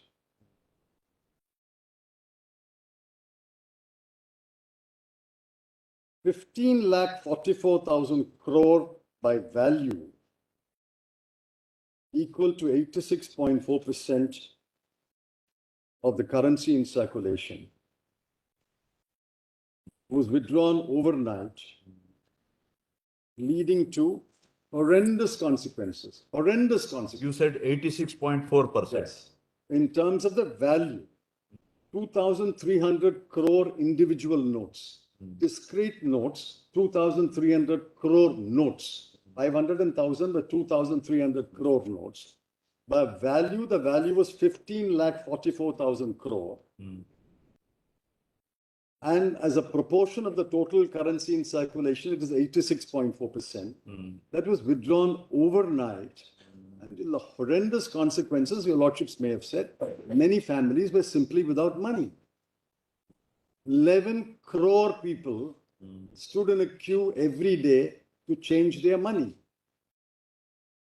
District cooperative banks were not allowed to receive deposits or exchange notes. The entire farming community was completely at a loss. It was a sowing season, November, sowing season. They did not have money to buy fertilizer, seeds, or hire labor. Wholesale markets were shut down. Prices crashed. Now we have the data. Prices crashed. Weekly fairs in villages stopped. Retail outlets reported a calamitous drop in sales. Industrial hubs came to a halt. Wages were not paid. And casual labor, 33% of all employed persons, amounting to 15 crore, are casual labor, daily labor. They were without work or without income. And the promise they made that 24,000 crore will be allowed to be withdrawn was not honored. Was not honored. That's the Chief Justice Thakur's order records that and tells them you do your best.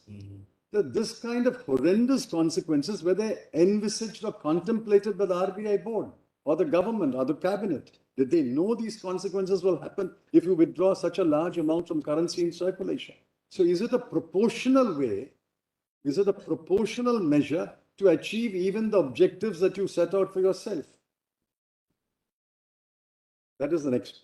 The next ground is arising out of 26. Mr. Chidambaram, one question. Yes. Suppose instead of 86.4%, suppose if they had withdrawn 40%, what would have happened? You had this argument, you would have... No, this argument of proportionality will be a weaker argument. I concede that. It will be a weaker argument. The argument will remain. Depends on what notes they withdraw. Well, my personal view is somebody did not even know what notes are largely in use. Somebody belonging to the ages thought that 5 rupee and 10 rupee and 20 rupee notes are the ones currently in use. That's not so. It changed long ago. The notes in circulation, which people use every day, the bulk, the overwhelming bulk was 500,000. Overwhelming proportion was 86.4 was 500,000. You don't withdraw 500,000.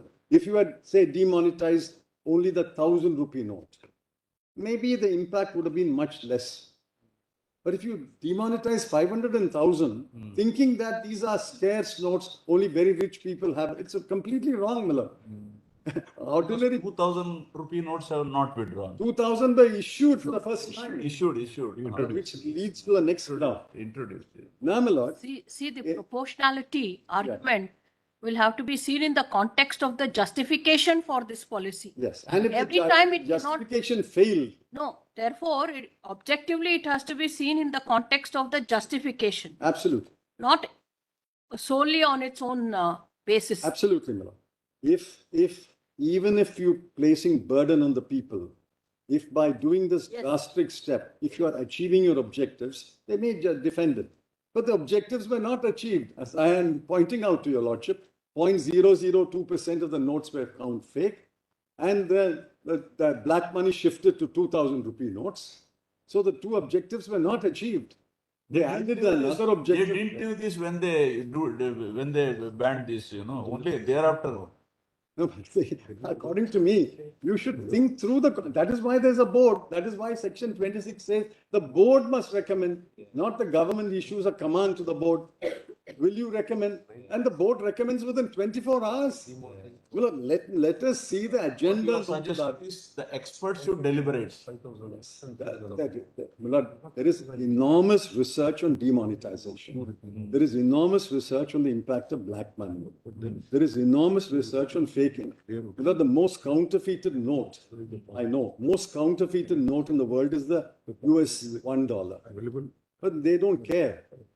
They say, we are the reserve currency. What does it matter whether somebody counterfeits the note or not? Eventually, you will deposit it in our banks. So we don't care. They don't take any action against the $1 note which is being counterfeited. If counterfeiting was such a serious problem, as my lady says, and you want to achieve it by demobilizing or demonetizing 86.4, then show that it has achieved the objective. No, the question really is not for your lordship to ask, if I may say with respect, did they achieve the objective? Did the RBI deliberate on this objective and then make a recommendation? Did the RBI deliberate on this objective and then make the recommendation? If you meet within less than 24 hours without an agenda note, without research papers, what would you have deliberated? And how is I asked myself, this may not be an entirely legal question. How is the cabinet waiting to receive the recommendation, and the recommendation is received, and it immediately approves it? Should not the government deliberate? Should there not be a cabinet note based on the recommendation? I want to see the cabinet note. It should be placed before your lordship. Suppose there is a draft cabinet note, but how do you know what the recommendation will be? Suppose the recommendation was negative. Suppose the recommendation said you can only demonetize 1,000 rupee note and not 500 rupee note. You have to amend your cabinet note. Was the cabinet note amended? Well, nothing of that sort happened.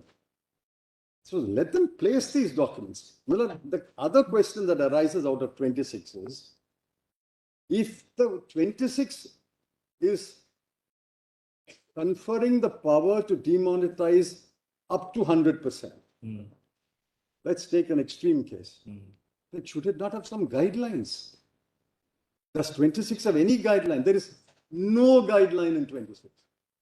So you can demonetize 5%, you can demonetize even 99.9%. Where are the guidelines in 26? Therefore, we are challenging. We are saying read down 26. Read down 26 strictly to say only the government. Let us read 26 first. Let us read 26. Please read 26. So can't it be argued that there is an inbuilt safeguard in 26 too? Because the power by the central government can be exercised only on the recommendation of the central government. Correct. Precisely, that's my argument, Miller. The proposal must be initiated by the RBI. Please see 26. Yes. Now, what happens to a case with where the RBI does not initiate a proposal, then should the government keep quiet? No, RBI can initiate, because our government has, kindly see the section, composition of the On board. the in recommendation. Section 8. Section 8, the government has its directors there. 8.1b and 8.1d are government directors. 8.1b, 4 directors to be nominated by the central government. And then 8.1d, 2 government officials to be nominated by the central government. The Secretary Economic Affairs is nominated under 8.1d on the board. But no recommendation comes from the RBI. Then what happens? No The recommendation. government Then hold they its should- hands and keep quiet? No, it does not have to hold that. It must ask its directors to place it on the RBI board agenda, have a discussion, let the government, the RBI board take a decision. That decision must be transmitted to the government. Then the government at the highest level will call the governor and discuss, listen, this is what we want to do, and this is what your decision of the board is. Please reconsider your decision. See, it's not, government is not helpless, my lord. After all, the governor is not appointed by the RBI. The deputy governors are appointed by the RBI. They are not, my lord, completely alien to the thinking of the government or the needs of the government. But it must be discussed first in the RBI board before a proposal is initiated.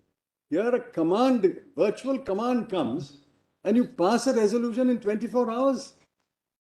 You know, at some time, some stage, your lordship has to look into these documents. Now look at 26. My lord, Justice Nazir asked, please look at 26.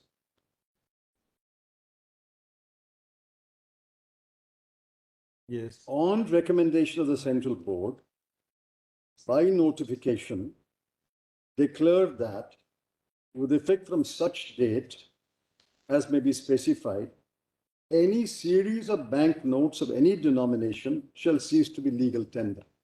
Now, if you have the power under 26(2) to declare nearly 100% of currency in circulation as illegal tender, no longer legal tender, should not Parliament have built some guidelines and some principles shall have regard to or shall not have regard to? Some guideline should be there.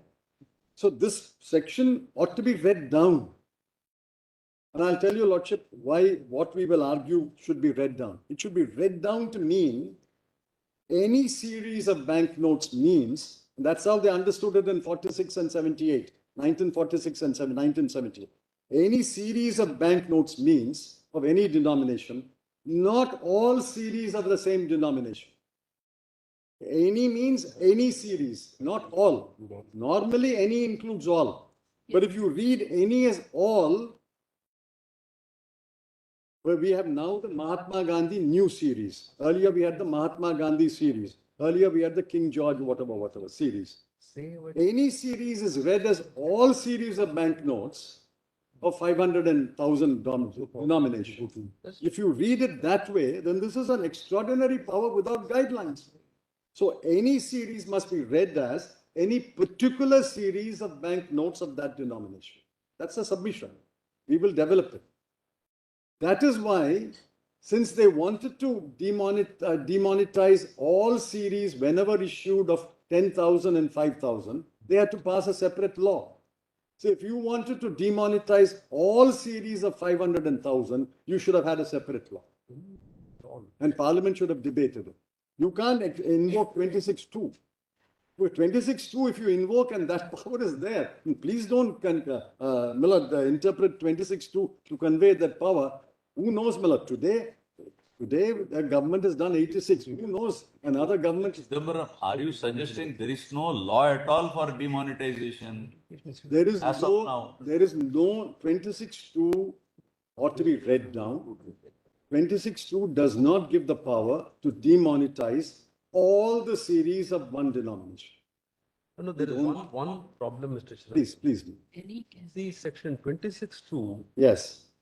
First of all, we have our own doubts whether you can really call it a case of demonetization, because if you carefully read 26(2), it says, on recommendation of the central board, the central government may by notification of the Gazette of India declare that so and so shall cease to be legal tender, Yes.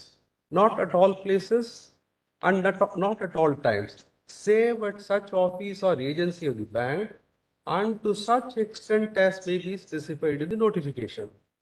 Therefore, this case is not exactly a case of total demonetization as it happened in the case of 1946 and 1978. No, well, it's exactly the same. They also exchanged the notes. The notification at page 33 of the compilation given by Mr. Diwan, Yes. it says the notes can be exchanged. Yes. Windows are open Yes. at such places and to such extent.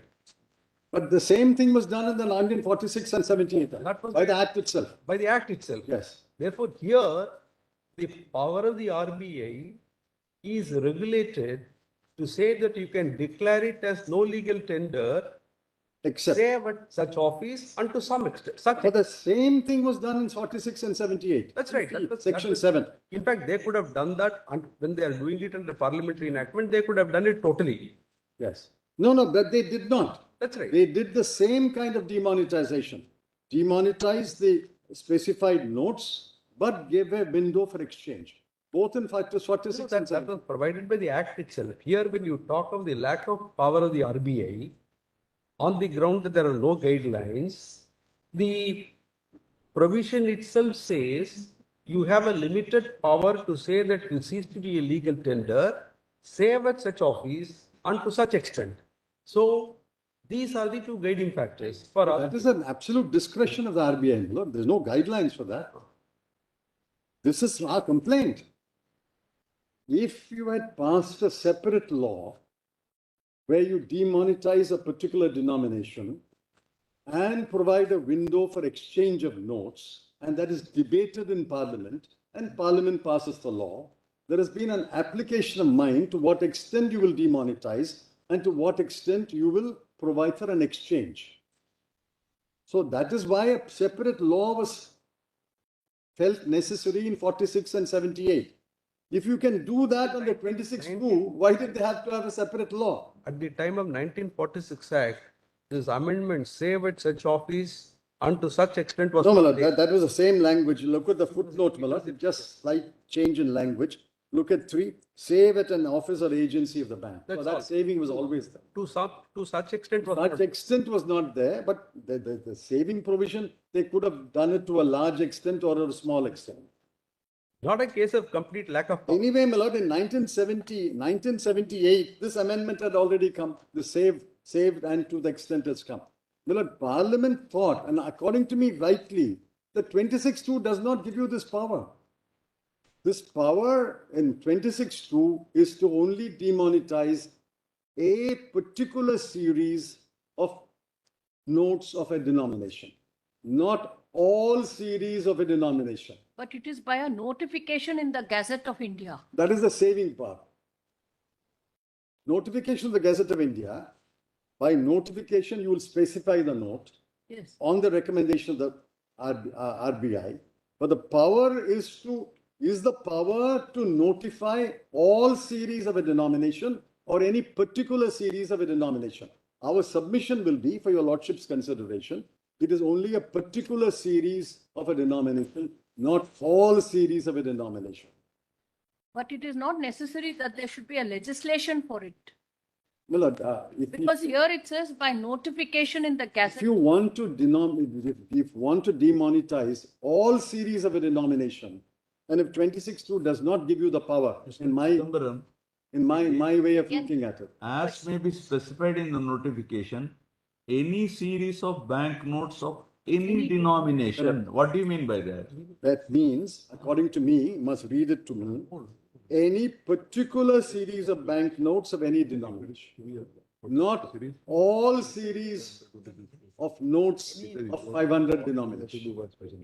No, that, Any particular series, suppose a series was issued in 1950 and you want to demonetize it, you can demonetize.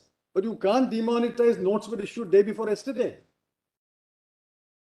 They demonetized notes issued even the previous week. You know, the printing presses print 300 crore notes a month, which is roughly about 10 crore notes a day. It works round the clock. So even yesterday notes were issued, that is demonetized. in 500 and 1000. Does that power there, your lordship will have interpreted, if 26.2 gives you that power, according to me, it does not give you the power. If your lordship interprets it to mean any means all series, then I would argue then there are no guidelines when you can demonetize all series of a denomination. You must have some guidelines for that. That depends on the economic wisdom, the wisdom of the powers that be, Oh, my lord. and the situation as it develops. Precisely. There may be a financial emergency. There may be cases Precisely. where the government Precisely. have Guidelines, the parliament then should say, shall have regard to 1, 2, 3, 4. The economic situation of the country, financial emergency declared, the proportion of currency that will be withdrawn. That is the most important part of demonetization. What is the proposal? Suppose the guideline said, however, shall not withdraw more than 50% of the currency in circulation at any given time. That's a guideline. Yeah, you have no guideline, you can withdraw 100% of the currency in circulation, which is why, my lord, they thought in 46 and 78, this does not give me the power to declare all series of 10,000 rupee notes as no longer legal tender. I have to pass a separate law. Now, please see the denominations that were demonetized in 46 and 78. Just 1 second.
Please, my lord. They were withdrawn true under section 26. Yes. And you had the liberty to exchange. Maybe there are some hardship, we understand, but you had the liberty to immediately exchange. Maybe there are some hardship. Of course, you have to stand in queue and all. We understand that is in practice, but on testing your argument. My lord, Testing your argument. That's all. my lord, no demonetization is not followed by remonetization. Otherwise, the country will come to a grinding halt. So demonetization as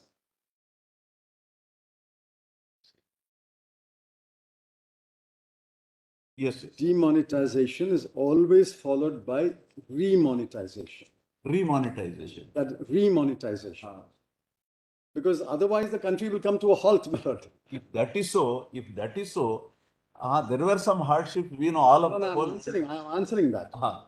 Now, when you 46 and 78, when you demonetized 10,000 rupee notes and 5,000 rupee notes, there was a very small proportion. Even then, they provided for exchange.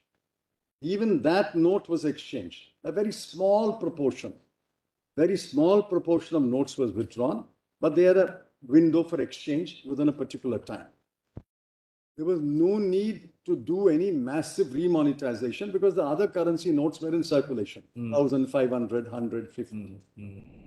Today, you've withdrawn 86.4%. At least you know now you've withdrawn 86.4%. You should remonetize it. You should have equivalent currency notes so that it can be exchanged. They did not have 1,000 rupee notes because they did not print 1,000 rupee notes. They said, in fact, they passed an order discontinuing 1,000 rupee notes under section 24. So no 1,000 rupee notes. Even today, there are no 1,000 rupee notes. They only remonetized through 500 rupee note and 2,000 rupee notes. We will show the numbers.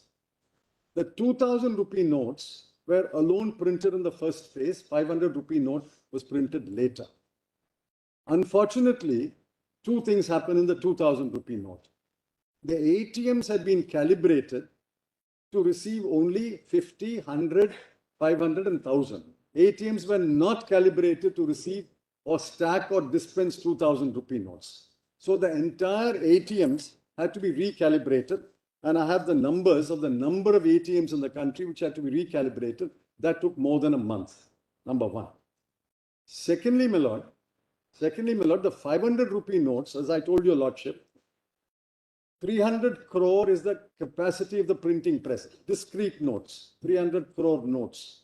You have withdrawn 2,300 crore notes. Simple arithmetic tells you, even for note, if you were substituting, it will take you 7 months to remonetize so that the currency will be available for somebody who will exchange, which is why nobody could exchange it. They were, apart from the legal limit of exchange, there was a practical limit of exchange.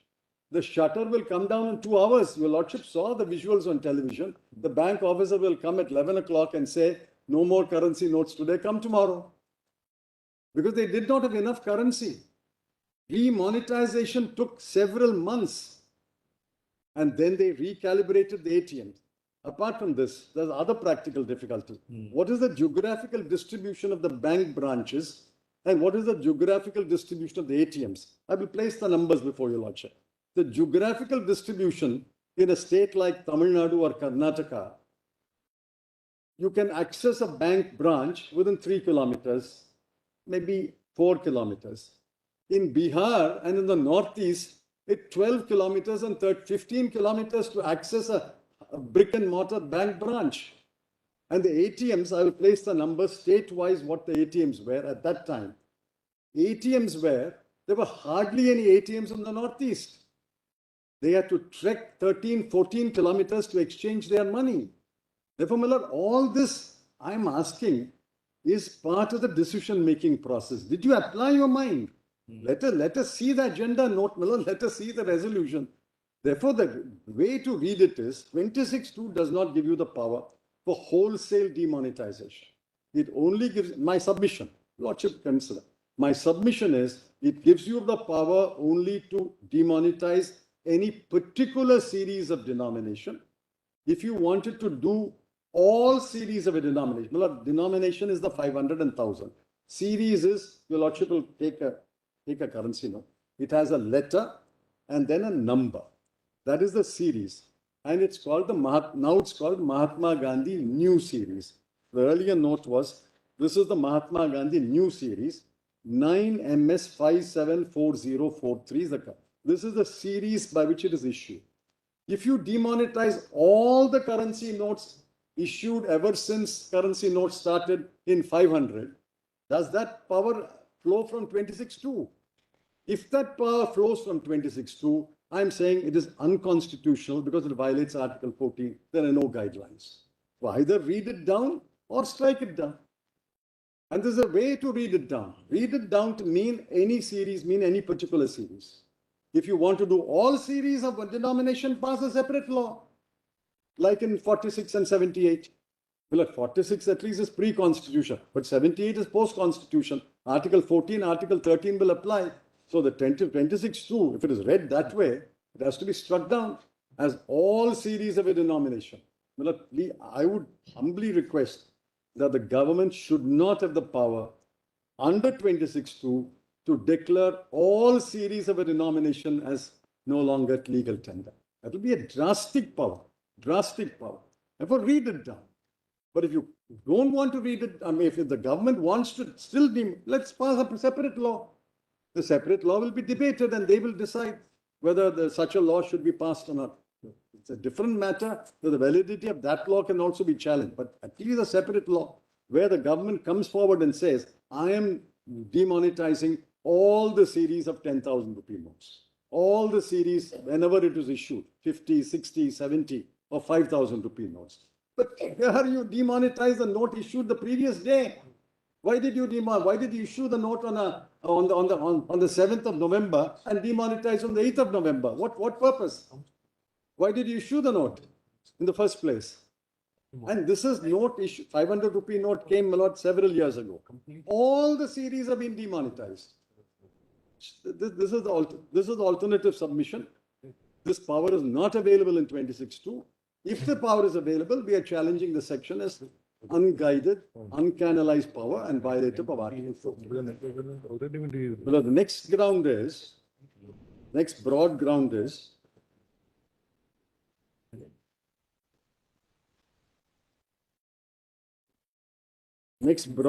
is that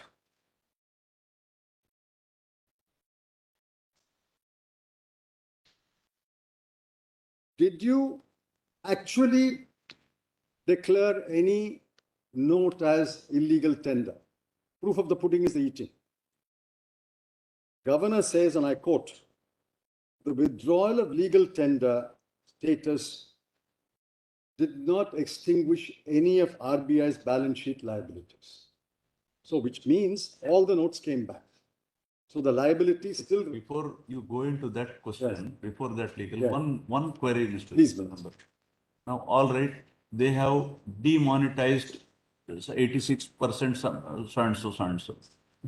Now, under which law this exchange is permitted? They have not, it is not a loss to you as such. It is not a loss, as we said earlier. There was, you could have exchanged it. Yes. I'm No, not no. denying that. If you test from this angle, how do you say it is bad? Miller, No. Please tell us. Please tell us. I say it is bad. Some individuals suffered monetary loss. Shyam client. Because if you don't exchange that 1,62,000, That we can always set right. That's all right. Therefore, not- On a legal. Now, therefore, there could be cases where persons actually suffered a monetary loss. But the vast majority of the people, if they were able to exchange the note within the window provided, Yes. there was no monetary loss. I concede that. Yes. There was no monetary loss. There is no monetary loss. Then what? There was no monetary What loss. follows? But what about the non-monetary hardships? People lost their wages, people lost their income, families went without meals, they could not buy medicines. 100 people died in the queues over the period of time by people standing in queues. 100 people died in queues. Therefore, the non-monetary loss, we say you should have contemplated all this and applied your mind and taken into account all this before you did all series of 500, all series of 1,000. There's no monetary loss for the bulk of the people. But if I lost my job, if the small unit closed down, several units closed down, if prices crashed, I can show you the prices in the wholesale market on the 7th of November and 1 week later. Prices of all farm products crash. And therefore, if I bring it to the market on that day and I sell it at a lower price, I suffer a monetary loss. What about the fruit vendor, flower seller who doesn't sell for several days? There is a monetary loss. There is no monetary loss in the sense that note for note, there is no loss. But there is a monetary loss in the sense that I've lost my job, I've lost my income, I've lost my wages. I can't buy fertilizer in time. I can't buy seeds in time. I can't hire. So according to you, what should they have done? What they should have done is they should have only demonetized specific series of 500 rupee notes and 1000 rupee notes, not the note issued the previous day. If they wanted to demonetize the entire one, they should have kept exchange notes ready, enough notes ready, so that remonetization will take place in 1 week. In fact, the finance minister, then finance minister, made a public statement. All your worries will be over by 15th of November. It's there in the record, 15th of November. He gave himself 1 week. But You should have had cash ready, so that the moment a person's note is demonetized, he can go and exchange it. So your ATM was not in a position to dispense the notes, Miller. no, we understand this hardship faced by the common man. But when we are testing the hardship, can it have a bearing on the constitutional validity of the action? On proportional. Hardship Is for the purpose of proportionality to decide. consequence of a legislation would cause hardship to a section of the people, and no doubt here almost the entire populace was affected. But can that have a bearing on the constitutional validity of the Not action? directly. Hardship will be taken into account to decide proportionality of this measure. Your Lordship, I'll read the judgments on proportionality. Proportionality, Your Lordship said that livelihood has to be a factor taken into account. Article 21. Now, people have lost jobs, lost incomes. Therefore, my Lord, proportionality, you should have been prepared. If my Lord Justice Nazis rightly says, if I may say with respect, note for note you exchange it. Aladdin Miller, new lamps for old, new notes for old. You exchange it immediately, there's no problem. You didn't exchange it, no? You did not exchange it, you were unprepared. You did not even know how many notes you required. Your capacity of the printing press is 300 crore notes. You have demonetized 2,300 crore note. Simple arithmetic will tell you it will take you 8 months. Did you print enough currency and kept it in reserve before you demonetized? Therefore, proportionality. Did they apply? Well, the most important thing is, was a decision taken rationally after considering all the facts? Let us see the documents, Milord. We are arguing, Milord, blind. The language employed is 26(2) is on the recommendation of the RBI. Correct. So while making the recommendation, they did not apply the amendment for all these consequences. Yes. This is what you are suggesting. And the counter says, government advised the RBI to make a recommendation. The word used is advised. But the initiation should be by the RBI. That is our submission. Initiation can only be with the RBI. If the government wants to put its point of view to the RBI, it can do so in the board. It has 6 people on the board. You start it in the RBI. You ask your nominee, to the Secretary Economic Affairs, to go and tell the RBI board, listen, we have to consider demonetization for the following reasons. Let there be a research paper. Let there be a agenda paper. Let the board decide. And then you make a recommendation. You advise on the 7th of November evening and the 8th of November. The word used in paragraph 32. The Government of India, therefore, on 7/11/2016, advised the Reserve Bank that to mitigate the triple problems of counterfeiting, terrorist financing, and black money, the Central Board of the Reserve Bank may consider withdrawal of the legal tender status of 500 and 1,000. So what are you advising the RBI? RBI is the monetary authority, the only authority which can issue. Then, the Central Board of the Reserve Bank, 33, met on 8/11 to consider the government's advice. It is not even a request, Miller. It should be other way around. It should be the other way around. RBI must advise the government, not government advising the RBI. That is how the problems arisen, Miller. My ladies' questions would have all been answered if they had a comprehensive agenda paper spelling out all the pros and cons of demonetization, spelling out these numbers, how many notes will be affected, what proportion by value, what proportion by discrete note, what is our capacity of our printing presses, how long will it take to remonetize, how will we exchange it, are our ATMs ready, are our bank branches ready, What about places where there are no branches, there are no ATMs? All this should be considered. Nothing was considered according to me. Nothing was considered. No, let them satisfy your lordship. All this was considered. They don't produce, the three documents must be called for at some stage. 711, 811, the agenda paper and the 811. These must come before your lordship. Your lordship is the highest court in the country. If you don't look at 711, the agenda paper and 811, then who will look into it, my lord? They are not showing it to Parliament. They have not placed it before Parliament. They have not placed it in the public domain. At least to the Supreme Court, they should show these papers and documents. Therefore, my lord, there are serious issues to be argued.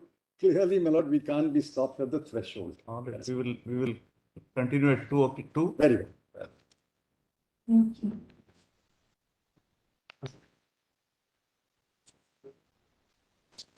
But they also know the law relating to adverse inference.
Yes, Mr. But may it please your lordship.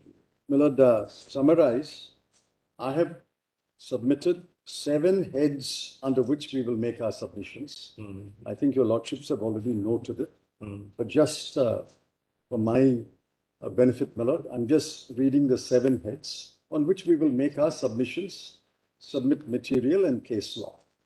You have prepared some brief note or something like that? I will give it in writing, my lord. Yes. I will give it in writing. Yes. Now, I'll read it quickly, my lord. It'll take 3-4 minutes. Yes. 1. Section 26(2) does not allow declaring as no longer legal tender all series of a particular denomination. It must be read down to mean a specific series of notes of a denomination. Any series means any particular series, not all series. That is ground 1. 2. If not read down, Section 26(2) confers an unguided, uncanalized power and is liable to be struck down under Article 14 and 19 of the Constitution. Lives of humans and livelihoods of millions were lost or affected. Therefore, if you don't read down 26(2), then we will say this is an uncanalized power. 3. The decision-making process in the present case was deeply flawed. The role of RBI and the government have been reversed. Whether your lordships have repeatedly held, decision cannot be challenged, the decision-making process can be challenged. 4. The recommendation of the RBI was for note exchange. Your lordship will see, effectively it was a note exchange. Is deeply flawed because RBI did not consider relevant factors and eschew the irrelevant factors in making the recommendation. I've given a number of relevant factors. One immediate relevant factor is what is the capacity of your printing presses in terms of the number of notes that you will demonetize. So you should consider relevant factors and eschew irrelevant factors. If you don't do that, then your recommendation is flawed. 5. The objectives stated by the government in the notification dated 8/11 were false objectives and could not be achieved and were in fact not achieved by the impugned demonetization. 6. Applying the test Please read this one. Just the objectives stated by the government in the notification. yeah. Fake currency and black money. Those are the only 2 objectives. 8/11 were false objectives and could not be achieved and were in fact not achieved by the impugned demonetization. Because we found fake currency in 2,000 rupee notes springing up, and we also found a DRI and income tax recovering large quantities of unaccounted money in 2,000 rupee notes. So it was not achieved. You thought you will eliminate black money or at least completely or nearly suppress black money and nearly eliminate fake currency. Fake currency, the result is, according to RBI's annual report, 47 crore of fake currency. Actually, about fake currency, we were discussing when we went, Yes. All fake currency holders won't come forward. Otherwise, they will be caught. No. Where will they come? But in fact, they came, Malad. 99% came back. No, that was not a fake currency. 0.00227%. Yes. The fake currency exchanged with the banks was 0.0027%. Something. Yes. You will Yes, I gave that number. Yeah. So others who had fake currency were not dare enough to come to the bank to exchange it. No, if the others had not come,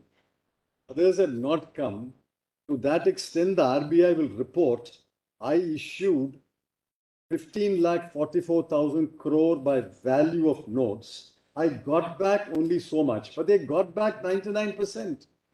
No. Fake currencies did not come back. That means they were eliminated from the system.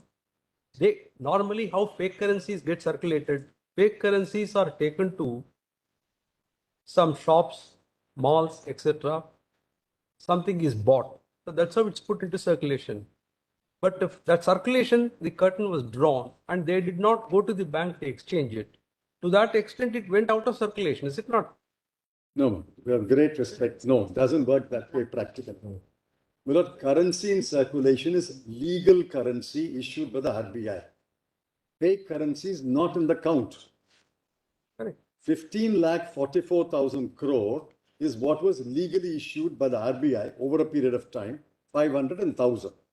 Fake currency is not in that 15,44,000. Correct. It is extra. Correct. Whatever fake currency, maybe 1,000 crore, maybe 2,000 crore, whatever. So the fake currency is separate from the legal currency.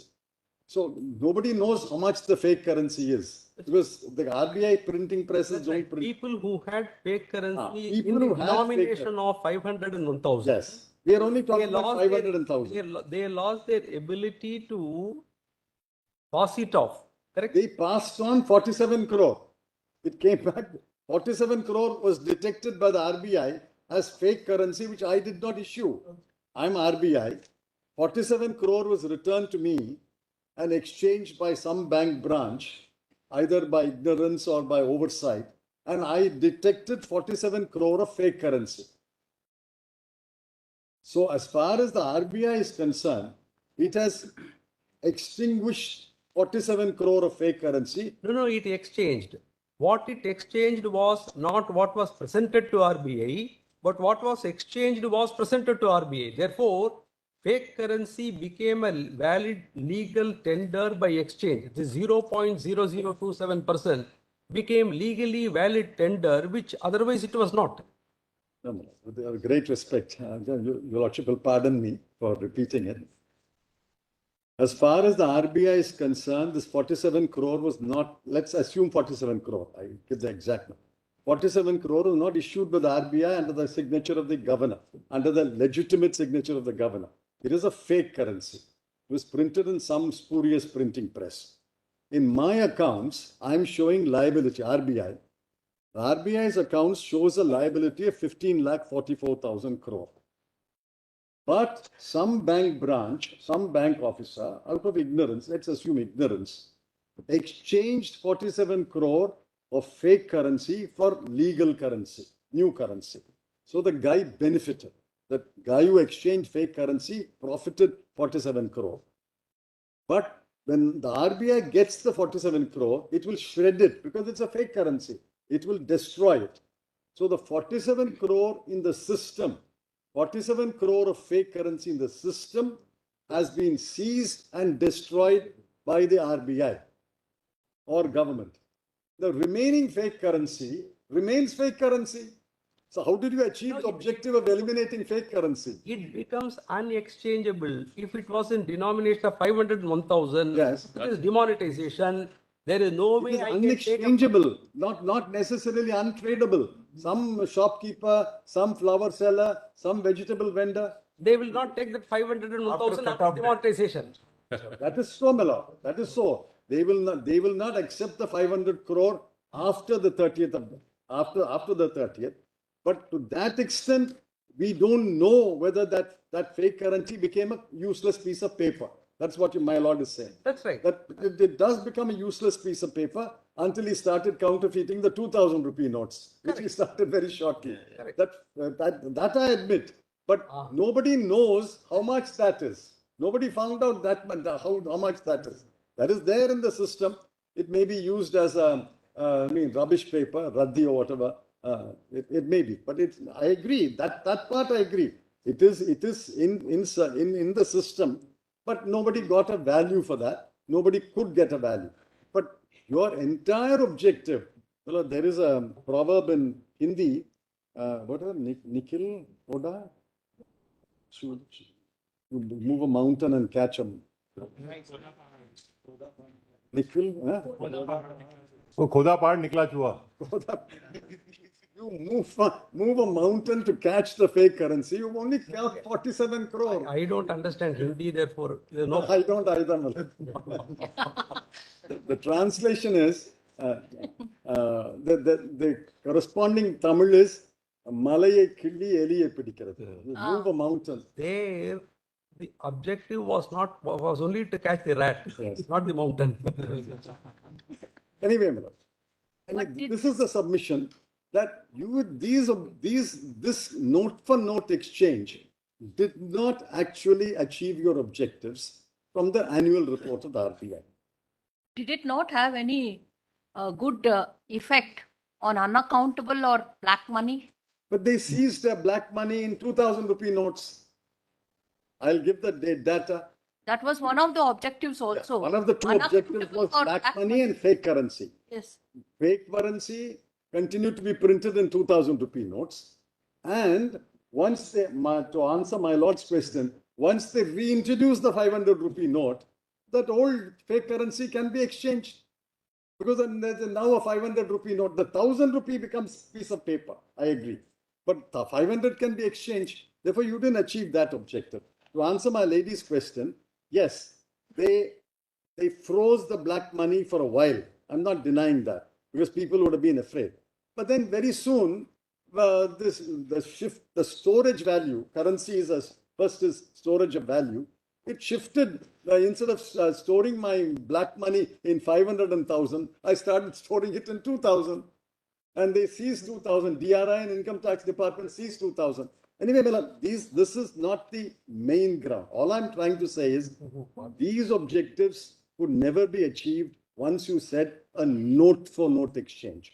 If you had simply stopped by saying illegal tender, full stop, whatever the loss, whatever the consequences, and then of course these objectives will be achieved. And you only issue then 200 rupee notes and completely different denomination. No more 500 and 1,000, these objectives could have been achieved. But once you said note for note exchange, these objectives could never be achieved, and in fact were not achieved. This was pointed out that once you say note for note exchange, these objectives can never be achieved. It can be achieved if you had started issuing 300 rupee notes and 600 rupee notes. It could have been achieved. But you started issuing 500 again and 2,000. Earlier, there was a special bearer bonds. You see. That was also one of the experiments. That is another scandal, Miller, the special bearer. It's all for the same objective to see that black money is rooted out of the system. Now, Miller, then the 6 is applying the test of proportionality. The so-called recommendation of the RBI and the decision of the government deserves to be declared illegal because lives of hundreds were lost and livelihoods of millions were affected. And we will give the data about the enormous hardship.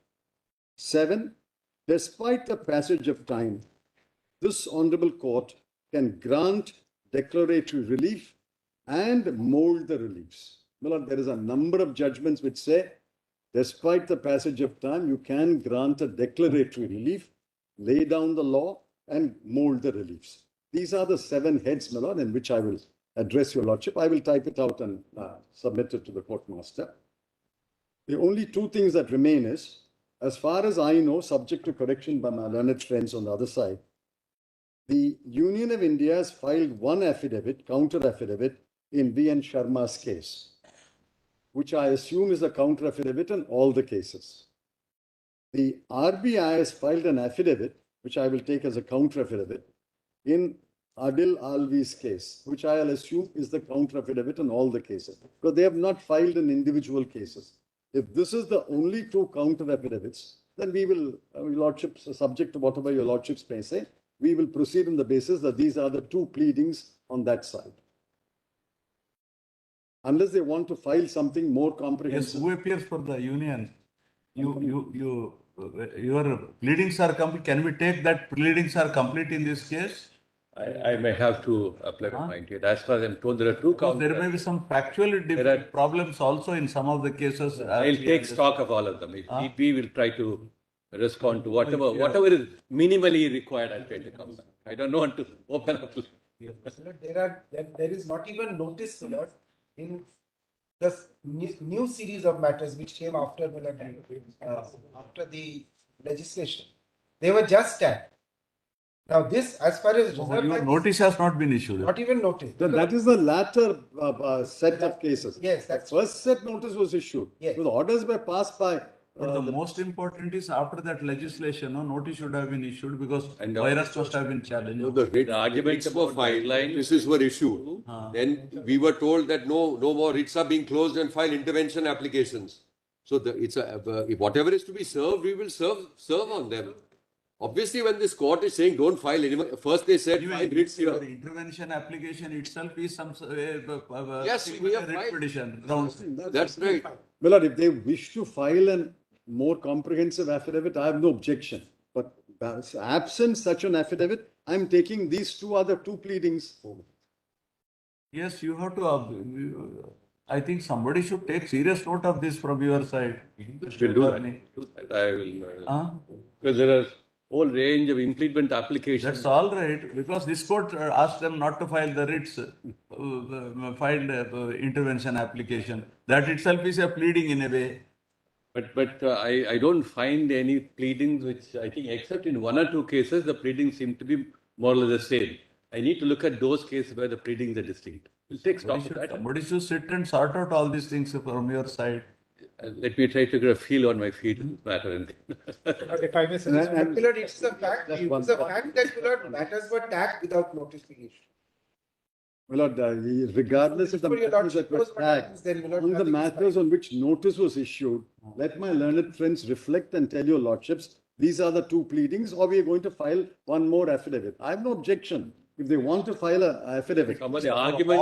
All cases put together, we will direct notice right now. That's not a problem. At least in one case, both of you, RBI and government, should file a comprehensive, We will do that. treat it We will as do a that. pleading in all cases. We will take it as a counter in I'll all. be obliged. We'll do that. It will be a consolidated response to the entire.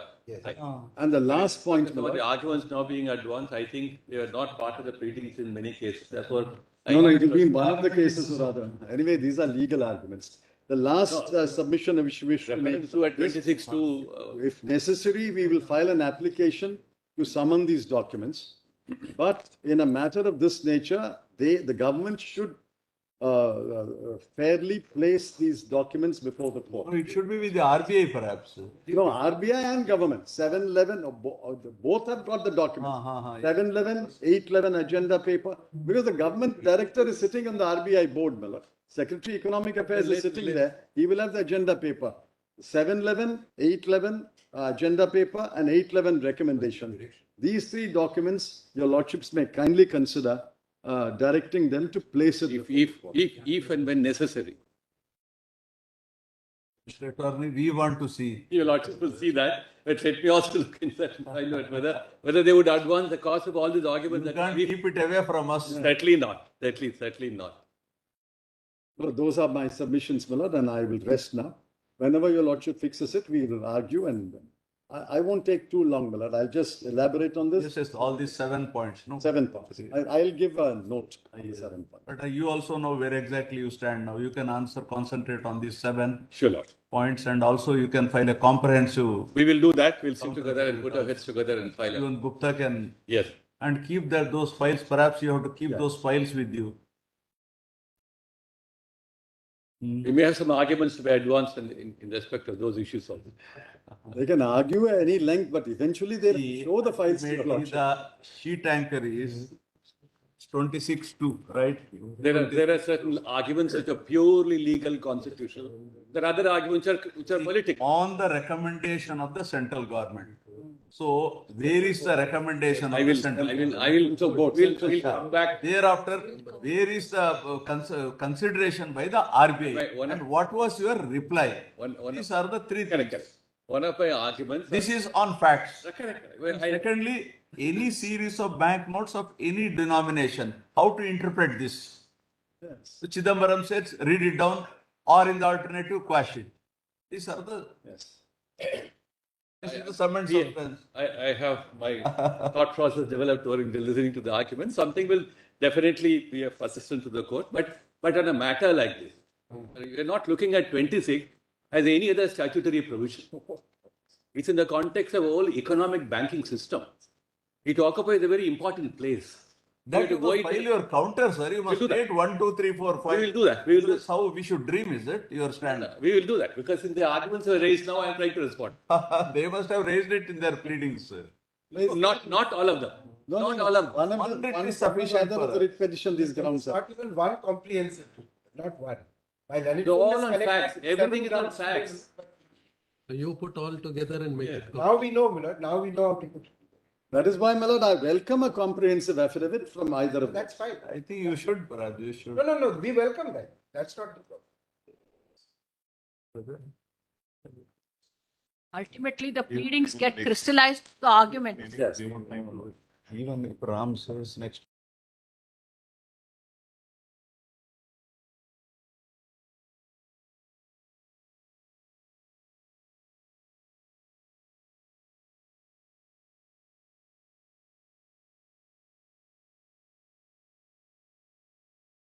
It's not available. Whenever your lordship. Next week, this, you fix a date after this After Deepavali, whatever date. As early as possible, your lord. Take immediately a date, whatever. 19. Ah. No.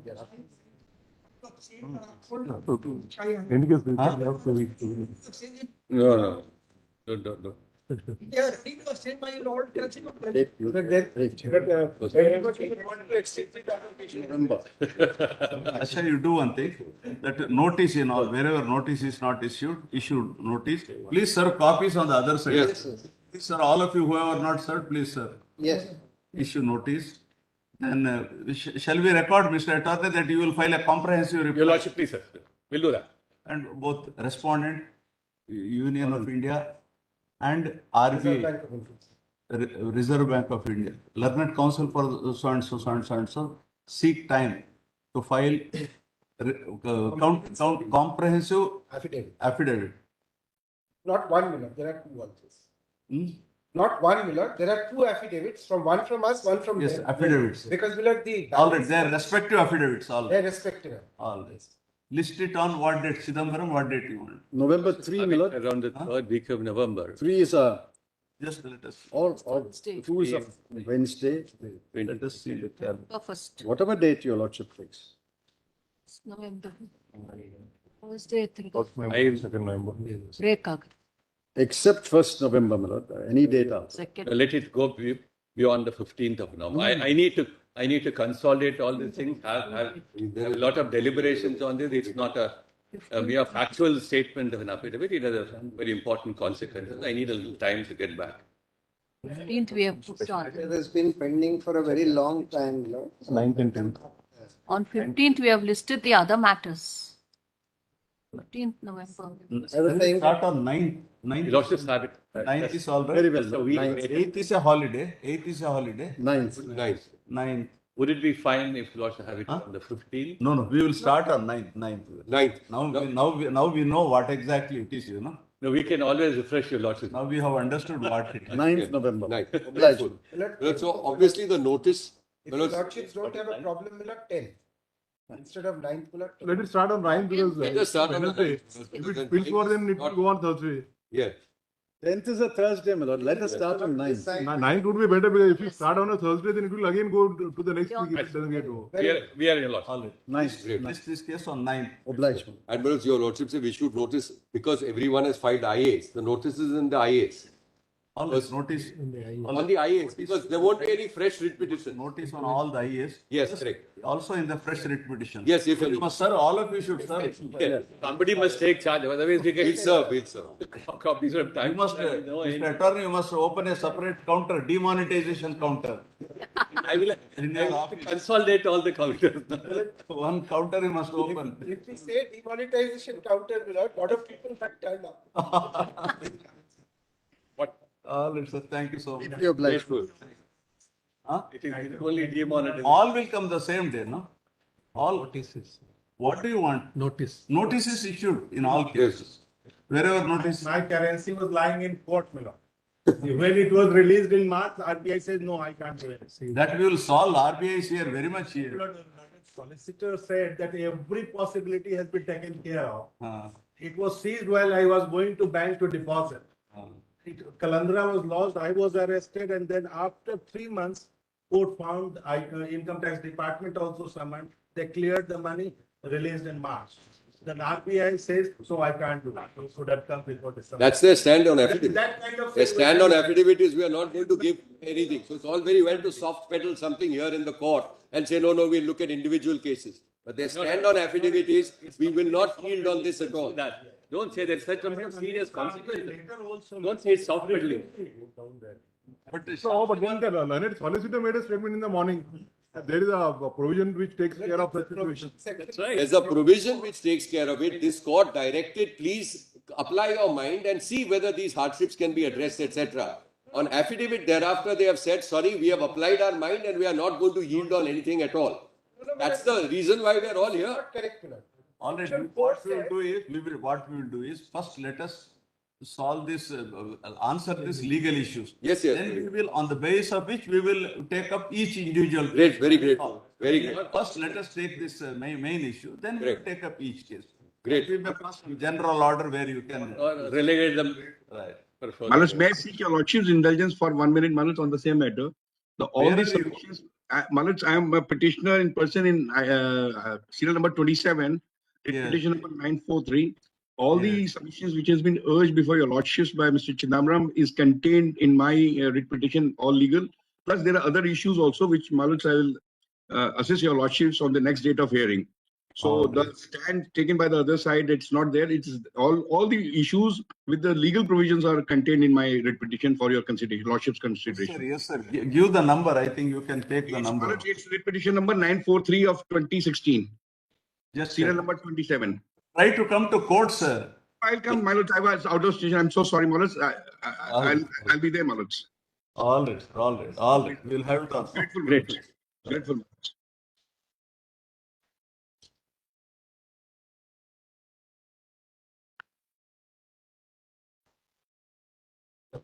He's going